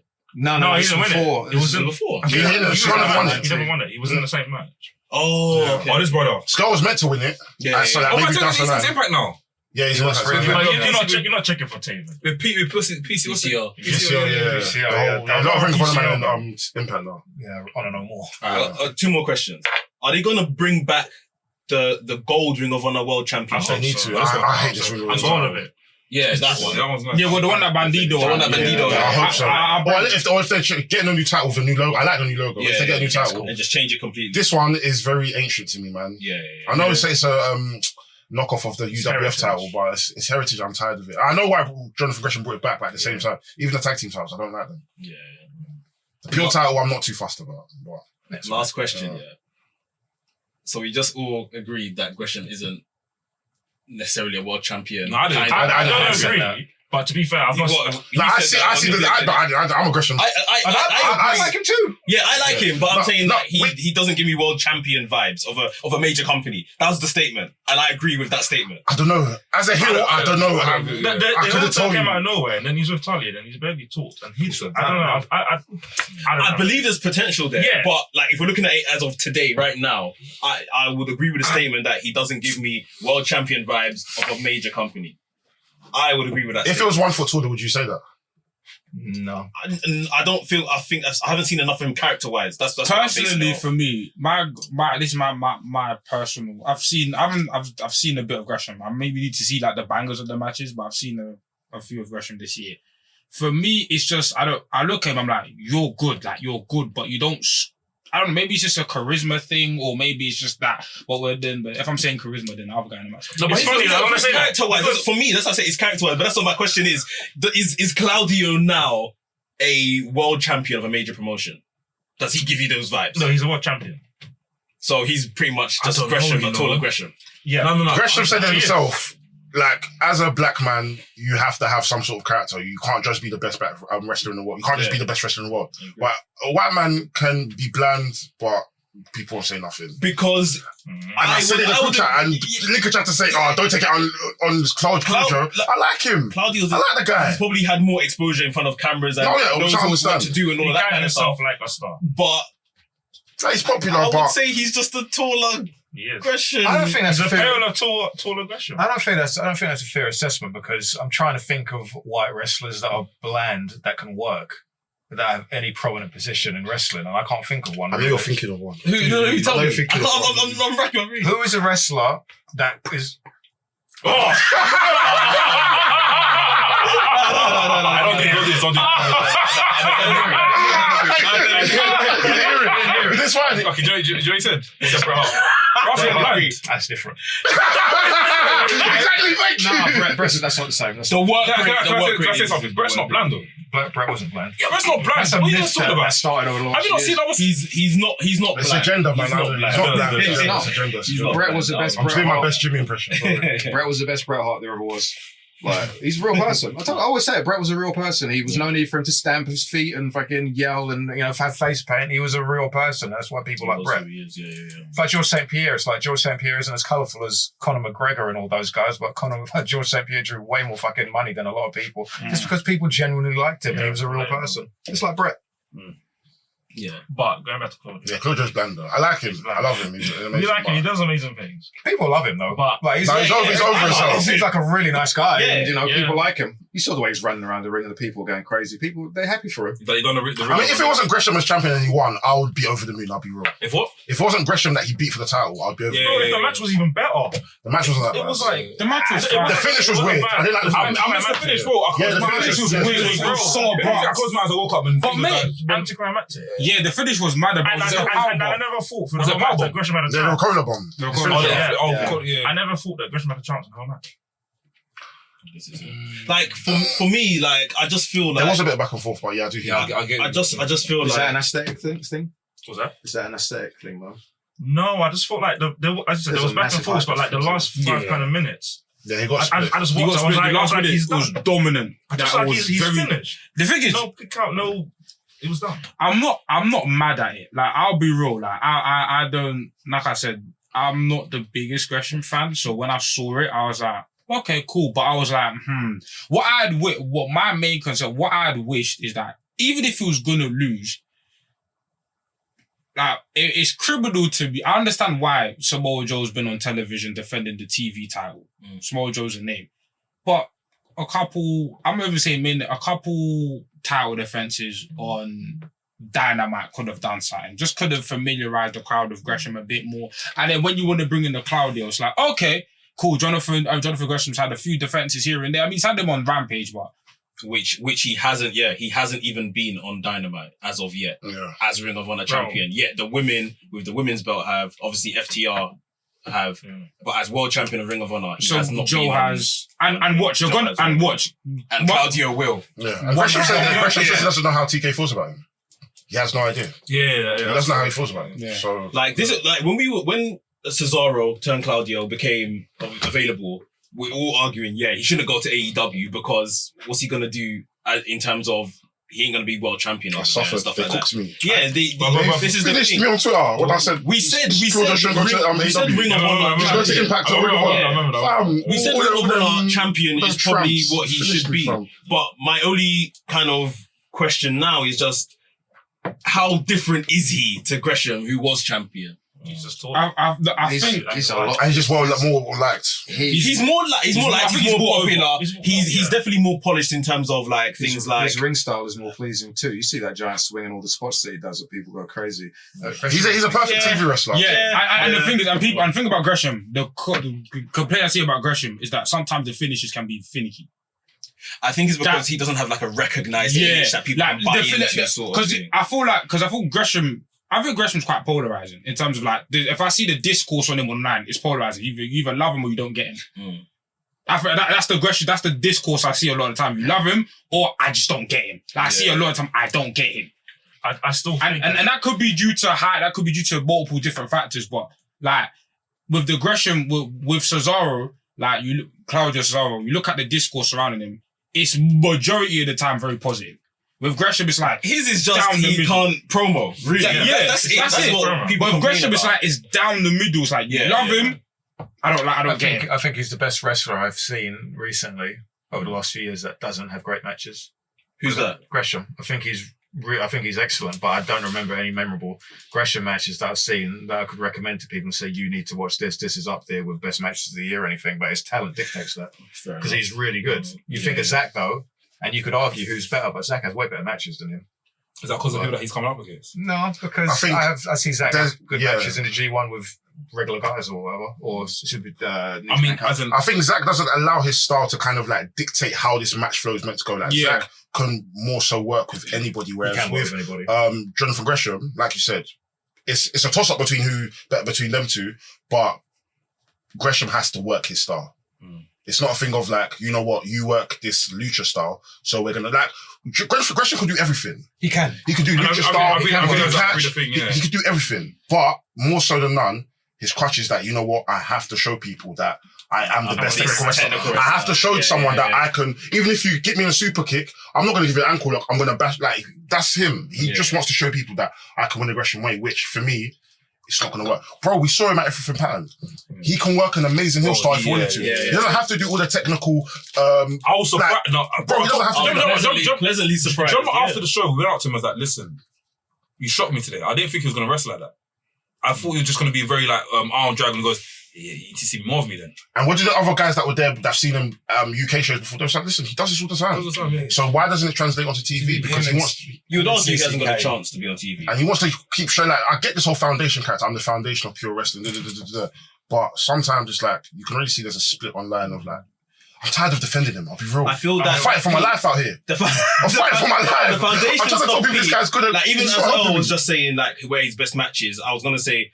Probably some of the best stuff I've seen him do was his rise to becoming pure champion during the pandemic. Bro, that whole tournament, he was phenomenal. But like, I feel like the foundation stuff probably capped off then as well. Because remember, we didn't have any crowds. It's very much intense. You're just watching the wrestling for what it is. So when you're seeing that technical style, no crowds, no distractions, like you can take it in. But now, like TV's about like.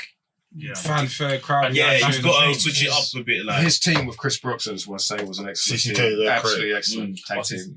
I like Chris Brooks. I said that last Chris Brooks is dope. Yeah, I like the look of him as well. But going to what you said, Anthony, you said that he said to you, you got to see more of him. Yeah.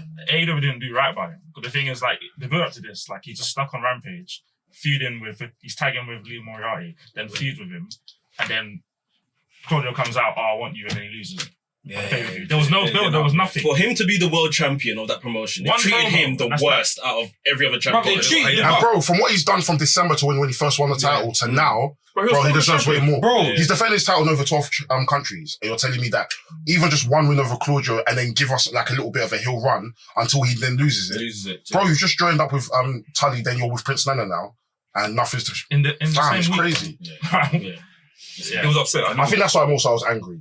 Just to see where he's come from to where he is now. And it's not like I don't understand him losing the belt. I get it. But at the same time, it's like, you could have at least done a bit more by him. Do you know what I mean? I can agree with that. Like, with me, like, I'm not, like, I can't allow I want Claudio to win it. But at the same time, building up, I did feel like, if this was the natural destination, because TK said, that Claudio was always going to, like, come in. He's always going to come in, which is fine. And I think this is actually the best place for Claudio as Ring of Honor champion. It's the best fine. Cool. Like we've all said, just have Gresham do things like, I love Joe. Joe's in my top 10. I love Joe. Joe is finished. Bro. The match yesterday was sick though. But he's finished. Bro. He's done that, Bro. I'm watching. Triple H is back. He's probably thinking, fuck. Bro. How many? Put my best foot forward. Bro, you see this, even though fam, do you know how they pushed this television title, fam? Fam, they gave Satnam Singh the Undertaker treatment. Every week. Satnam and Sanjay. Every week, lights off. Like, they really, do you know what I'm saying? A bit at that time could have been divided and been like, cool. Even like, for example, we just had the Owen. Why wasn't Mr. Technical in the Owen? I got a lot of feelings about the Owen. Let's not get started. Do you know what I'm saying? Because it makes sense. No, we don't want to make this episode like we're just complaining. No, but it's not complaining. But bro, at the end of the day, it's iffy, bro. We're wrestling fans. Let's talk about It's like watching a film. It's like watching films. You're gonna nitpick and say, oh, I wish it could have ended like this. We'll come back to that. I've got one question though before we move on from the Gresham talk. Does Gresham stand out in Ring of Honor, where that's the place where technical wrestlers thrive, and that's where you're going to see matches that's going to be technical, 20, 30-minute classics? Does he stand out? Be honest. Yeah, he's the best. He's the best, but does he stand out? Yeah, because he's different from everyone else. I bet he moves to the pure title. I was thinking that. That's the thing. It's going to go to pure title. Him and Willie Uta. What do you match? Which he's already clocked. So I think it's a backwards move. It's a backwards move. That's the right move for him. That's correct. I feel if once they get there on TV, he can show his that style of things on TV, and he's in that division, I think he'll be fine. Yeah, but right now, where a TV thing isn't really sorted out, it's a backwards move. And match him properly, innit? Like, match him up with guys that can really accommodate him. There's no point, like, you like play to his strengths, innit? At the end of the day, yeah, like, he wrestles a certain match, but, like, you as a booker, this guy is your talent. Yeah. Play to his strengths. That's what it is. His problem is he goes into every match as it's a pure title match, and it doesn't make sense to me. Yeah. That's the fun. Like, his match with Bandido should have been a banger. I didn't like that match. It was just super technical, and it doesn't work for it doesn't work for people like Bandido, where they can be technical, but they're high fronts are the high spots. But bro, even if you watch that match here, bro, Bandido got like when Bandido started doing his shit, it was like the crowd were like all on him, and then I was like. Especially as somebody, because I came into Gresham new at the time. I'd only seen Gresham like a few instances. Then I saw him live. I saw that match. So like as a newcomer, from a perspective of a newcomer, I'm seeing this guy do like Bandido, not do half of his Arsenal, but he's getting over mad. And then you're trying to make it a technical.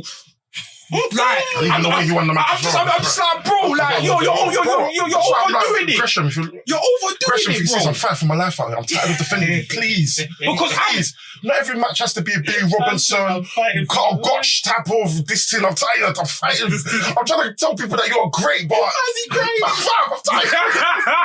Like, because bro, I'm like, because the thing is, I'm not a type of guy. I don't like coming with, especially like indie wrestlers, you know, who are away from the. I'm an advocate for a lot of these guys. So I want to see Gresham, you know, black wrestler, best technical wrestler. I want to be there. I want to be there. Like, yeah. But when I'm watching it, I'm like, I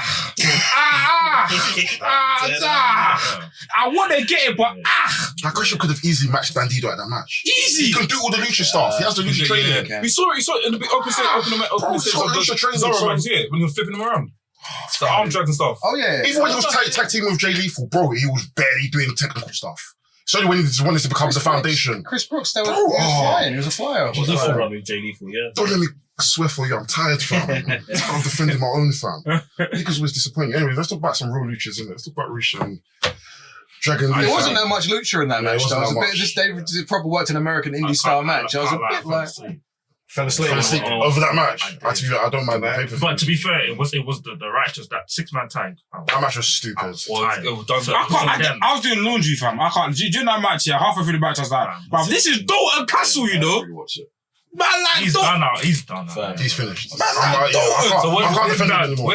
I don't know this guy. What's Dalton Castle should have joined NXT in about 2016, 17. He was that guy. He was one of the best wrestlers in the world. as with the same gimmick he's doing now. Yeah, bro. It's a good gimmick. Yeah. What's a Tyler Breeze, fam? Dalton Castle, fam. Okay. He's a very good one of these like Why did he go over? He signed a 3-year deal. I think it was Ring of Honor champion. Yeah, he beat Cody for the World title. So he renewed his deal. No, he beat Christopher Daniels for the World title. But they had like a back end. Triple H wanted him. Yeah, he beat Cody, didn't he? Was it Cody or was it? No, he beat Cody. Was it Cody? Yeah, I'm pretty sure he beat Cody. I thought it was Christopher Daniels. No, Christopher Daniels beat Now Cody. his body's beating. Nah, Cody beat Chris Daniels. He beat Cody, he beat Cody. He was Battle of the Belts. Yeah. And then he lost to Jay Battle of the Lethal. Belts. He fought Gresham, And then Jay Lethal lost it to Matt Taven. Nice. Oh, God. Yeah. I think he did beat Cody. Nah, man, that's all. He's seen better days. Cody didn't have a long run. He had a 2-month run. So who did Christopher? Is that Denhausen? So who did Christopher Daniels beat for it? It wasn't Chris Cody. Daniels. No, Chris Daniels. Adam Cole. Adam Cole, that's it. Yeah, That's before it was Cody, Him and Kaz were kind of beefing. Yes, he did beat Adam Cole because that's when Frankie Kazarian joined Bullet Club. And then he swerved him, And he had never become the champion. I forgot that story. Yeah, Christopher Daniels joined the Bullet Club was such a weird time. What's the weirdest Bullet Club Jeff Jarrett. member? Jeff Jarrett. Yeah, that was weird. Part of GFW. Wait, shut up. Yes. Wait. My man did. See when I put in a group chat this week, and I said, with the whole Bullet Club thing and the whole Cody thing, what mad stuff should I look out for? This is shit I want to be hearing. How the fuck the joke? Jeff Jarrett, I must say, GFW were partnering up with GFW winning with Global. From Japan. GFW was a scam. That was a scam. What was the Wrestle Kingdom when it was there? GFW, man. Those bitter. I remember I was going back watching Wrestle Kingdom. I'm thinking, wow, there's Jeff Jarrett was on that show. Global Force. global force is in effect. So then the next year, they're not even there anymore. And then when he left, he became mega champion. Mega champion, yeah. Triple A or whatever. So random. He's always Jeff Jarrett always has a lifeline in wrestling. Yeah, he beat was it Latin Lover for it? Yeah, be Latin Lover. I remember when Latin Lover's sick, man. Oh yeah, he's great. Late in his career. So wait, They said I don't know Luchador. So Jeff Jarrett joined Bullet Club via satellite or via in person? That's a via Zoom invite. Do you know how Cody done it? Cody done it through picture, innit? Cody's one was cold though. Cody's one was sick. He came out smoking a cigar. That was nice. Marty Scarrow joined Bullet Club on Satellite. Yeah, they did the video. Do you remember they did the video? No, I thought the umbrella. Yeah, I think What did he do? it was Keddy. So Keddy, but it was when they kicked out Adam. Cole, Yeah. yeah. So Keddy did the video, yeah, and it's like you just announcing that Adam Cole about to be kicked out, and it's like for every hero there's a villain, and Marty Skull comes in with the mask in the vignette, and then the lights go black, and then Marty Skull's in the ring. Opens the umbrella, Bullet Club. Is that Like, his debut was gas. His debut was gas. He opens the umbrella. Was that when they done the whole NWO sort of theme thing? No. Do you know what I'm talking about? The paid advertisement by Bullet Club. You remember that? That was years before. Yeah, No, I was doing before. It's like literally you can find Kenny. That's why I need a timeline, fam. It's when Kenny I need Omega. a solid timeline. It's when Kenny Omega kicked out Adam Cole from the Bullet Club. There was always a bit of but Adam Cole's debut is still my favorite though. In the Bullet Club. Global Wars. that was God, that was so gas. The New Japan stuff, the New Japan recount is sick, yeah, but I need a movie. Do you get what I mean? I need a playlist like WWE will do, like, the birth of the NWO, and I'll show it back-to-back matches included, segments. If someone can make that for me, a playlist, yeah, honestly, I'll pay you good piece, fam. That match I sent you, the 10-man. That was sick. I watched a bit of that. And I saw Marty Scarrow in that match. What a shame, eh? Yeah. I was just waiting for you people to be quiet. It's not a biggest shame in this industry. This guy was good. He was over. He was good. He had those great spots. He was fun as well. Do you know, that match was who so had much a fun. good suit? Marty and Will Ospreay. That combination right there, yeah. Mate. That was Fight Forever. In Japan. In the UK? Yeah. I watched them wrestle beer times. I watched them wrestle at the fucking cockpit. 5 stars. Easy. Like, Marty and Velveteen Dream just shake them. Yeah, they ruined themselves. I never thought much of Dream though. Yeah, I think always thought with that people Dream. overrated him big time. I think he was overrated. I think it was charisma, and like it was more so what he could become.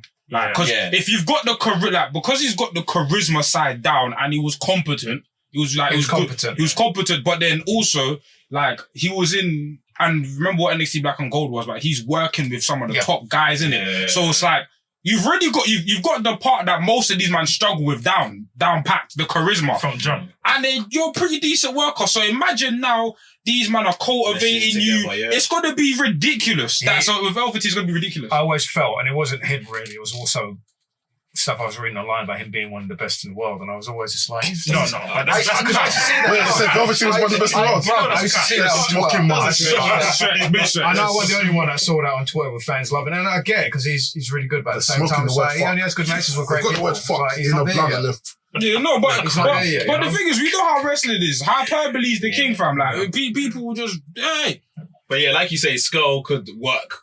Like Skull could go. Like What a shame.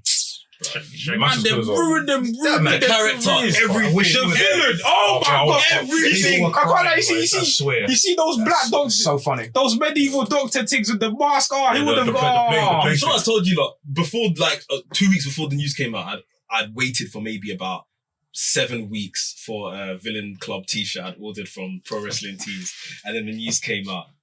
Man just listed it on eBay and stuff. I wear mine in the garden. I just You thought, can't- garden is Bro, fine. where were you them times? Where were you watch wrestling them times? Of course I was. What, was we in uni? Nah, it's for after uni. This is like 20 Shit, I've left now and I became a film guy through like fully. I couldn't, man. Fuck, man. Marty Skull. Like, I was like proper like indie-rific. Like, I was kind of like falling out of the I wish I WWE. go back in time. I went back in time when I started watching wrestling now. I don't think this was.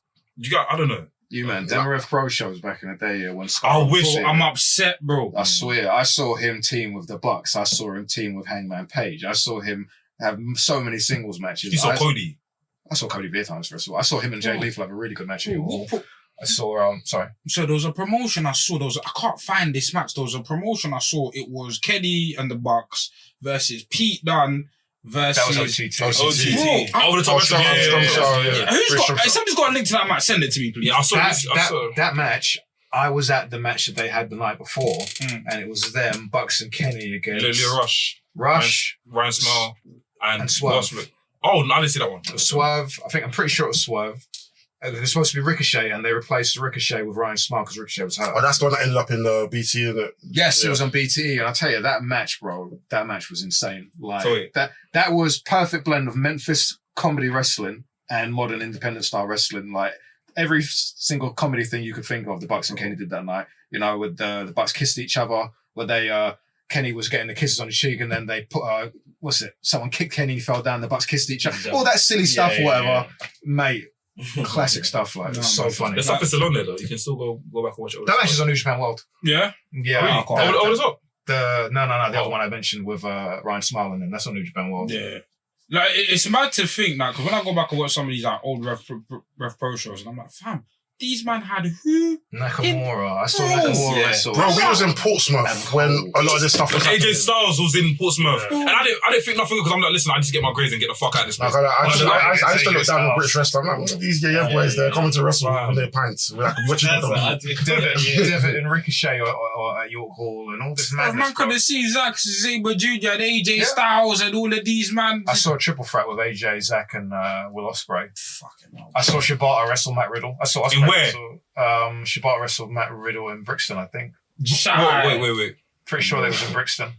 Represent radio. I saw Ishii and Suzuki main event in Brixton too, actually, randomly. This man know they're Brixton. Huh? This man know they're Brixton. Going where the money resides. Going to their booking. Who cares?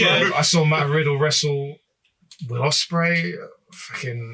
I saw them guys, bro. They were here all the time. Like Keith Lee and Riddle, I saw them wrestle a couple of times. I saw them wrestle Suzuki and Zack over here as well. Matt Riddle and Keith Lee against Suzuki That's crazy. and Zack. That match sounds mad, doesn't it? So, Keith Lee and Ishii, Walter and Keith Lee, and Walter and Ishii, like them matches there, bro. Like saw a beer of them.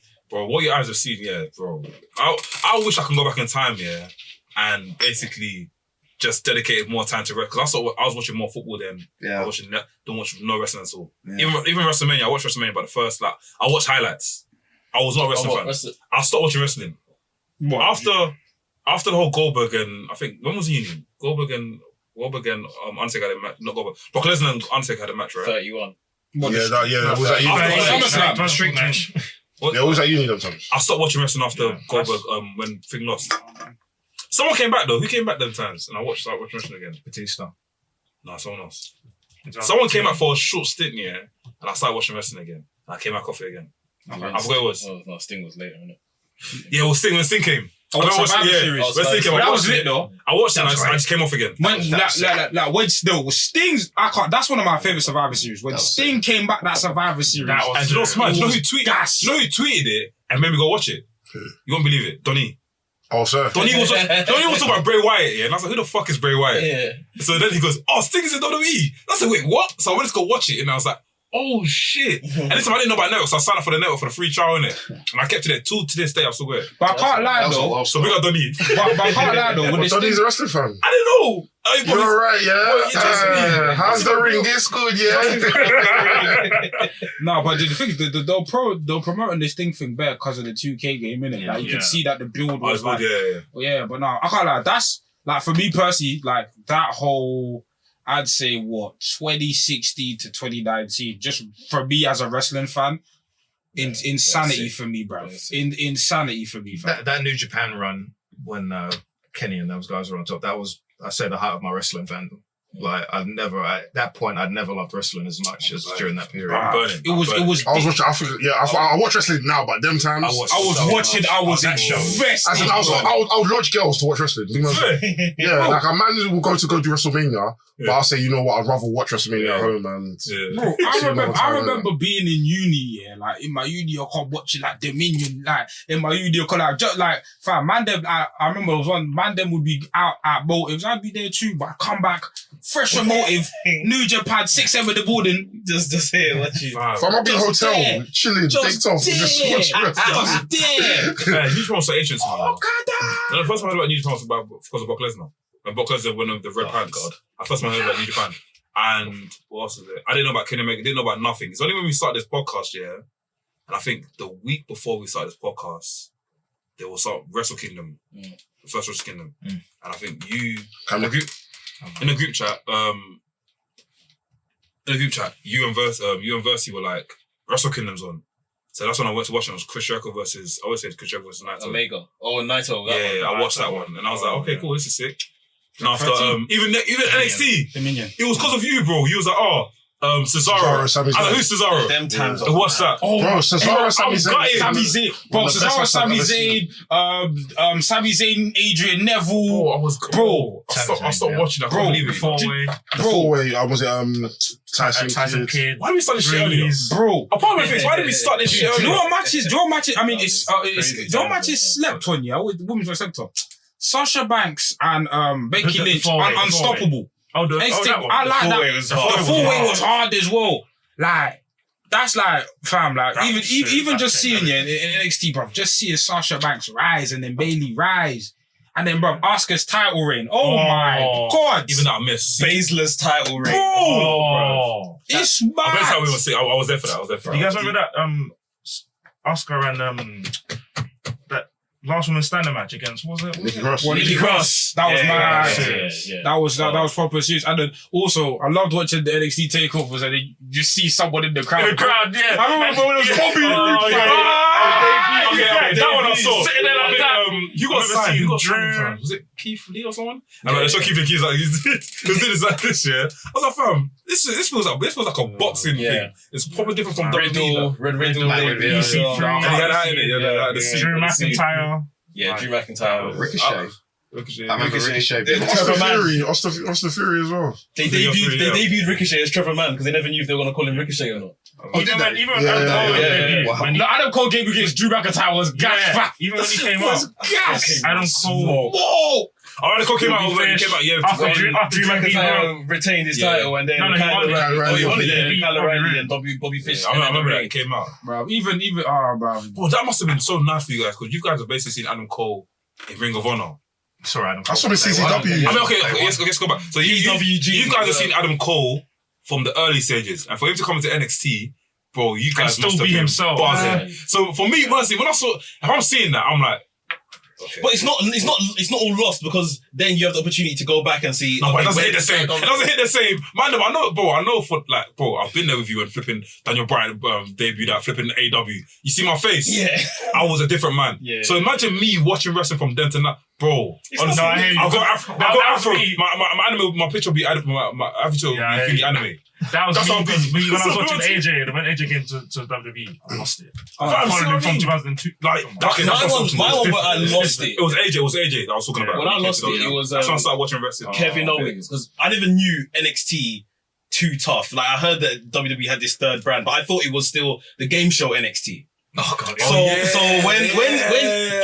when Kevin Owens came to main roster to come and rubbish John Cena, I thought he was coming from Indies. I said, Jesus wept. Look where this guy is just jumped from. I didn't know NXT.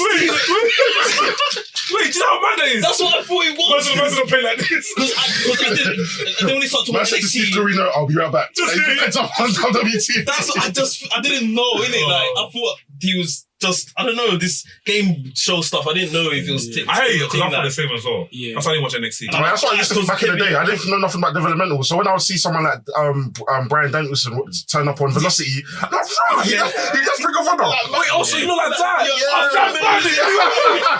saw that, bro. I was like, who the fuck is this jobber? You get what I mean, bro? No, when I saw Danielson was in there, I said, what, American Dragon is in the E? Now when I first saw him in WWE in 2002, I said, wow, American Dragon from Wrestling Channel, he's here. Bro, American Dragon, I didn't even see it. Because I remember American Dragon, yeah, because I can't like, with the mask. With that, so I was like, raw. Yeah. Bro, no mask. The reason I got into NXT was because this was like therapy though. No, the reason I got into NXT was because I remember, I think it was just after I think it was when Samoa Joe debuted, didn't it? It was when Samoa Joe debuted against Kevin Owens. Because obviously, I'd seen online that Samoa Joe joins NXT. Theo lost his shit. I was like, Samoa Joe in WWE.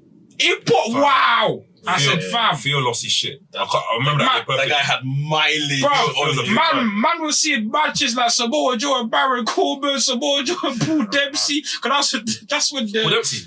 Paul Dempsey. Who's that again? In NXT. Fam. It was like Early NXT. Early NXT. 2014. Who's that? He's no one. He's no. He's no one of value. It's just funny, innit? It was just funny to see Raw. Like, Joe's wrestling. These guys, fam. It's funny, fam. That's why the Shield was nice for me, because I was watching SGW from like 2010. And then when I saw Dean Ambrose and I saw Seth, so when they came out, I was losing it. It was a very mad time. Yeah. Well, I watched FCW, I think on YouTube. Yeah. I was watching them all on YouTube. There was like a Cactus Back channel or something. It's uploaded every week. Like, it's really good to see like a lot of these wrestlers some years ago. You know, a lot of them were kind of written off because they were so small. And I remember when Adam Cole went, I was very skeptical because I don't see him working on Raw. I just didn't see it or whatever. But it's good that there's a place for them to go. Like Kyle O'Reilly and guys like that, it's really good that they can go there and be equal to someone like John Moxley and have a wrestling match with them and main event a TV show. Because really and truly, like those guys, a lot of them, if this would have been years ago, they wouldn't even have been in wrestling. Not a chance. They wouldn't even have been there, you know? Not a chance. I'm not gonna lie, even the likes of Adam Cole and stuff, when I used to see him, I guess because I'm watching him on the indies amongst people that are similar stature to him, I just thought these are regular 6 foot guys. Like, I didn't even think, wait, this guy's actually small. Yeah. Like, because he's just wrestling people that look like him, sort of thing. But even when he debuted at NXT, you just see the difference between him and McIntyre. Right, it was mad. I said, man, I'm happy to see you, but I don't know if this is going to prosper. This is going to sound mad, yeah. It's a little bit of a tangent. I didn't deep how tall McIntyre was until until he stood against Brock, and I was like, oh shit! He used to be over here too a lot. When McIntyre got released and he was doing like loads of stuff over here, I can't remember where was I. Want to do the What Culture thing? Oh, WCPW. I saw him there, and obviously he beefed out. He wasn't just that skinny tall dude that he was. I said, this guy's world champion caliber. Like, you knew he was going back. Yeah. They even did a show, like ICW show. You know Coco? Coco in Camden. Yeah, they did an ICW show there. So I think it's in Rhino or someone else. I remember seeing them going past. Like, this guy's mad. He's wild. Even Jinder Mahal's tour as well, bro. I saw them too. When Jinder Mahal came back, he was different. I can't lie. That's 3 weeks. A few weeks. 2-3 weeks. When he won the number 1 contendership, he wasn't that big. You're lying. On God, when he first came back, he wasn't that big. And when he won the number 1 contendership match, and he won, I was like, and he beat Randy Orton. How did this guy get so big? That was shocking. Even that era of SmackDown. I can't lie. I looked at Jinder Mahal. I said, I was happy when he won. I was happy when he won, but then I was that title reign was just. When AJ won, I was like, I watched that one back. That one I watched that back. It's Jinder's best match. That whole year of 2016. Yeah, I watched it. Oh no, I saw AJ. I can't lie. SmackDown. That's what I'm saying. You see that era of wrestling, even though like Dean Ambrose, Seth. That year, I enjoyed. Like, I was watching SmackDown properly. Like, SmackDown was the A show. Like when they first came SmackDown live, it was good. It was solid content. But yeah, man, those just years of wrestling, man. I saw matches and stuff that I was like, fam, I'm never gonna forget this shit, fam. Like ever. Like, to me, that's my golden era for me personally. It's just the respect I got like for the Bucks and these lot, and just following. Well, we don't have to go here. Yeah. And these men have made more that they're not making a living. Like, they are clear. These men are like got WWE money without going to WWE. When these men were doing shows like the Cow Palace and period, they're just taking like the New Japan brand, like in terms of like the Western side of things, when they were just expanding things and like fam, like that whole Strong Side of Old show, bro. Like, it was even the stuff that Cody was doing. It was just like, it was a sight to behold. I like Cody's. Do you know what though? Like, it's something that's really important, and I hope wrestlers going forward really take this on board. But those guys, when they would come over here, they were so nice. Like, they were just, you ever meet any of these wrestlers, especially WWE guys back then, you'd meet them randomly, whatever, and they were just so, because, you're a mark. So it's like, they talk to you like, any which way or whatever, and that's the era that they were from, a lot of the old guys anyway. It's like, you're a mark, you're stupid, whatever. And Cody and the Bucks and that generation of wrestlers, they were fans anyway. Fans. So it's you meet those guys, and sometimes they'll even remember your name, and they were so... They'll give you your time. Even Cody's like that to this day. You can see Cody you can see him when he's doing his PR. You see that he's personable. Yeah, Kenny, such a nice guy. The Bucks are always great, and it's just like young Bucks. Yeah, they treat you like you're really important. That's when I started to rate them. I was like, I've always respected the Young Bucks, but I just felt like all their matches were all the same. Jay Lethal, all that. As time went on, I think the match that made me respect the Bucks and like them was them versus the Golden Lovers. Or our Strong Style Evolved. That's when I was like, you know what? That's when I said, you know what? Stupid man. They're the guys. They're the tag team. That match is stupidly brilliant. That match is silly, fam. Oh my god! And I've loved the AEW run as well. So yeah.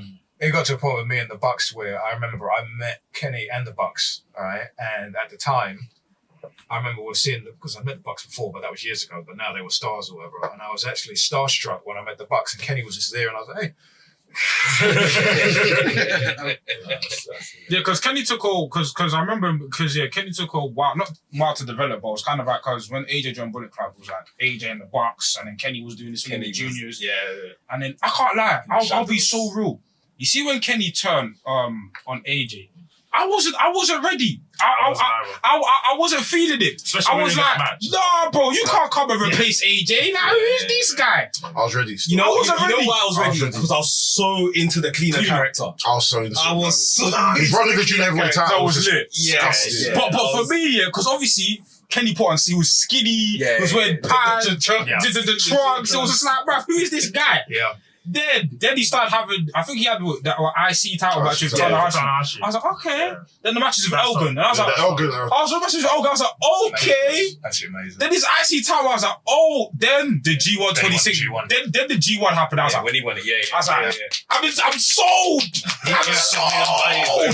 That G1 sold me. He came back to London after that after the 5-star match, the 6-star one with Carter, the first one. Yeah. He come back to York Hall and totally different reaction to Kenny Omega. It was just like, he was that day at York Hall, his line was just like astronomically long. He was a superstar that day or whatever. And like, he had so many people to beat and he was just there and he got obviously bulked up and stuff.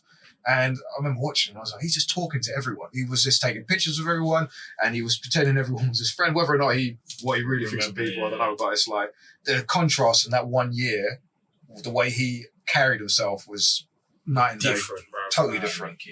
Nah, man. Yeah. He signed my observer that day. Wrestling was actually excellent that time. But running out of time though, but I want you to send me I want to send me some stuff that when Kenny Omega was in Red I want to see some of that stuff. So. Yeah, he didn't do that much.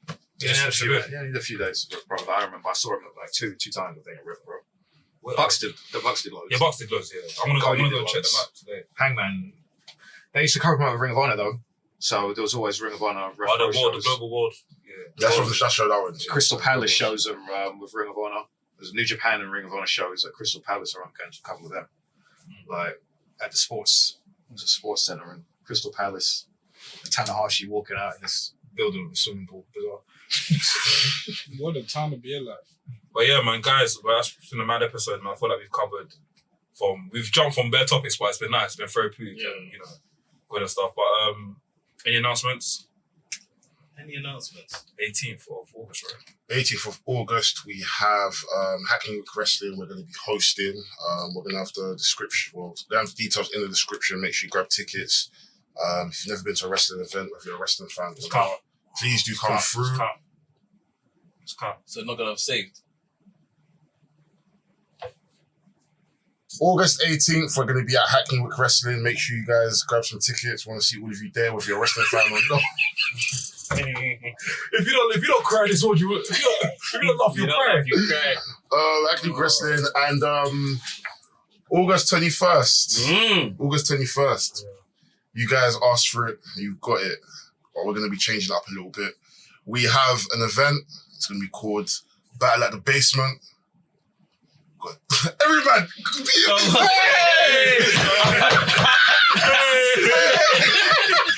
If you don't laugh, you'll cry. You don't laugh, you'll cry. But like, I'm lucky bird, I won't lie. But it was a great episode. I'm livid. It's a great episode. I wish I just pressed stop. No, I wish I said. Yeah. Oh, Do you know, because I was trying to wrap up, innit? yeah, I should just press stop like we usually do. Shit, man. It's fine. This way, man. I need a laptop. If anyone's walking past, I want to go to someone's thing. Thick. Yeah, August 21st. Battle of the Basement. We've got 2 team captains. We've got Team NK versus Team Blacks. There's no audio. Team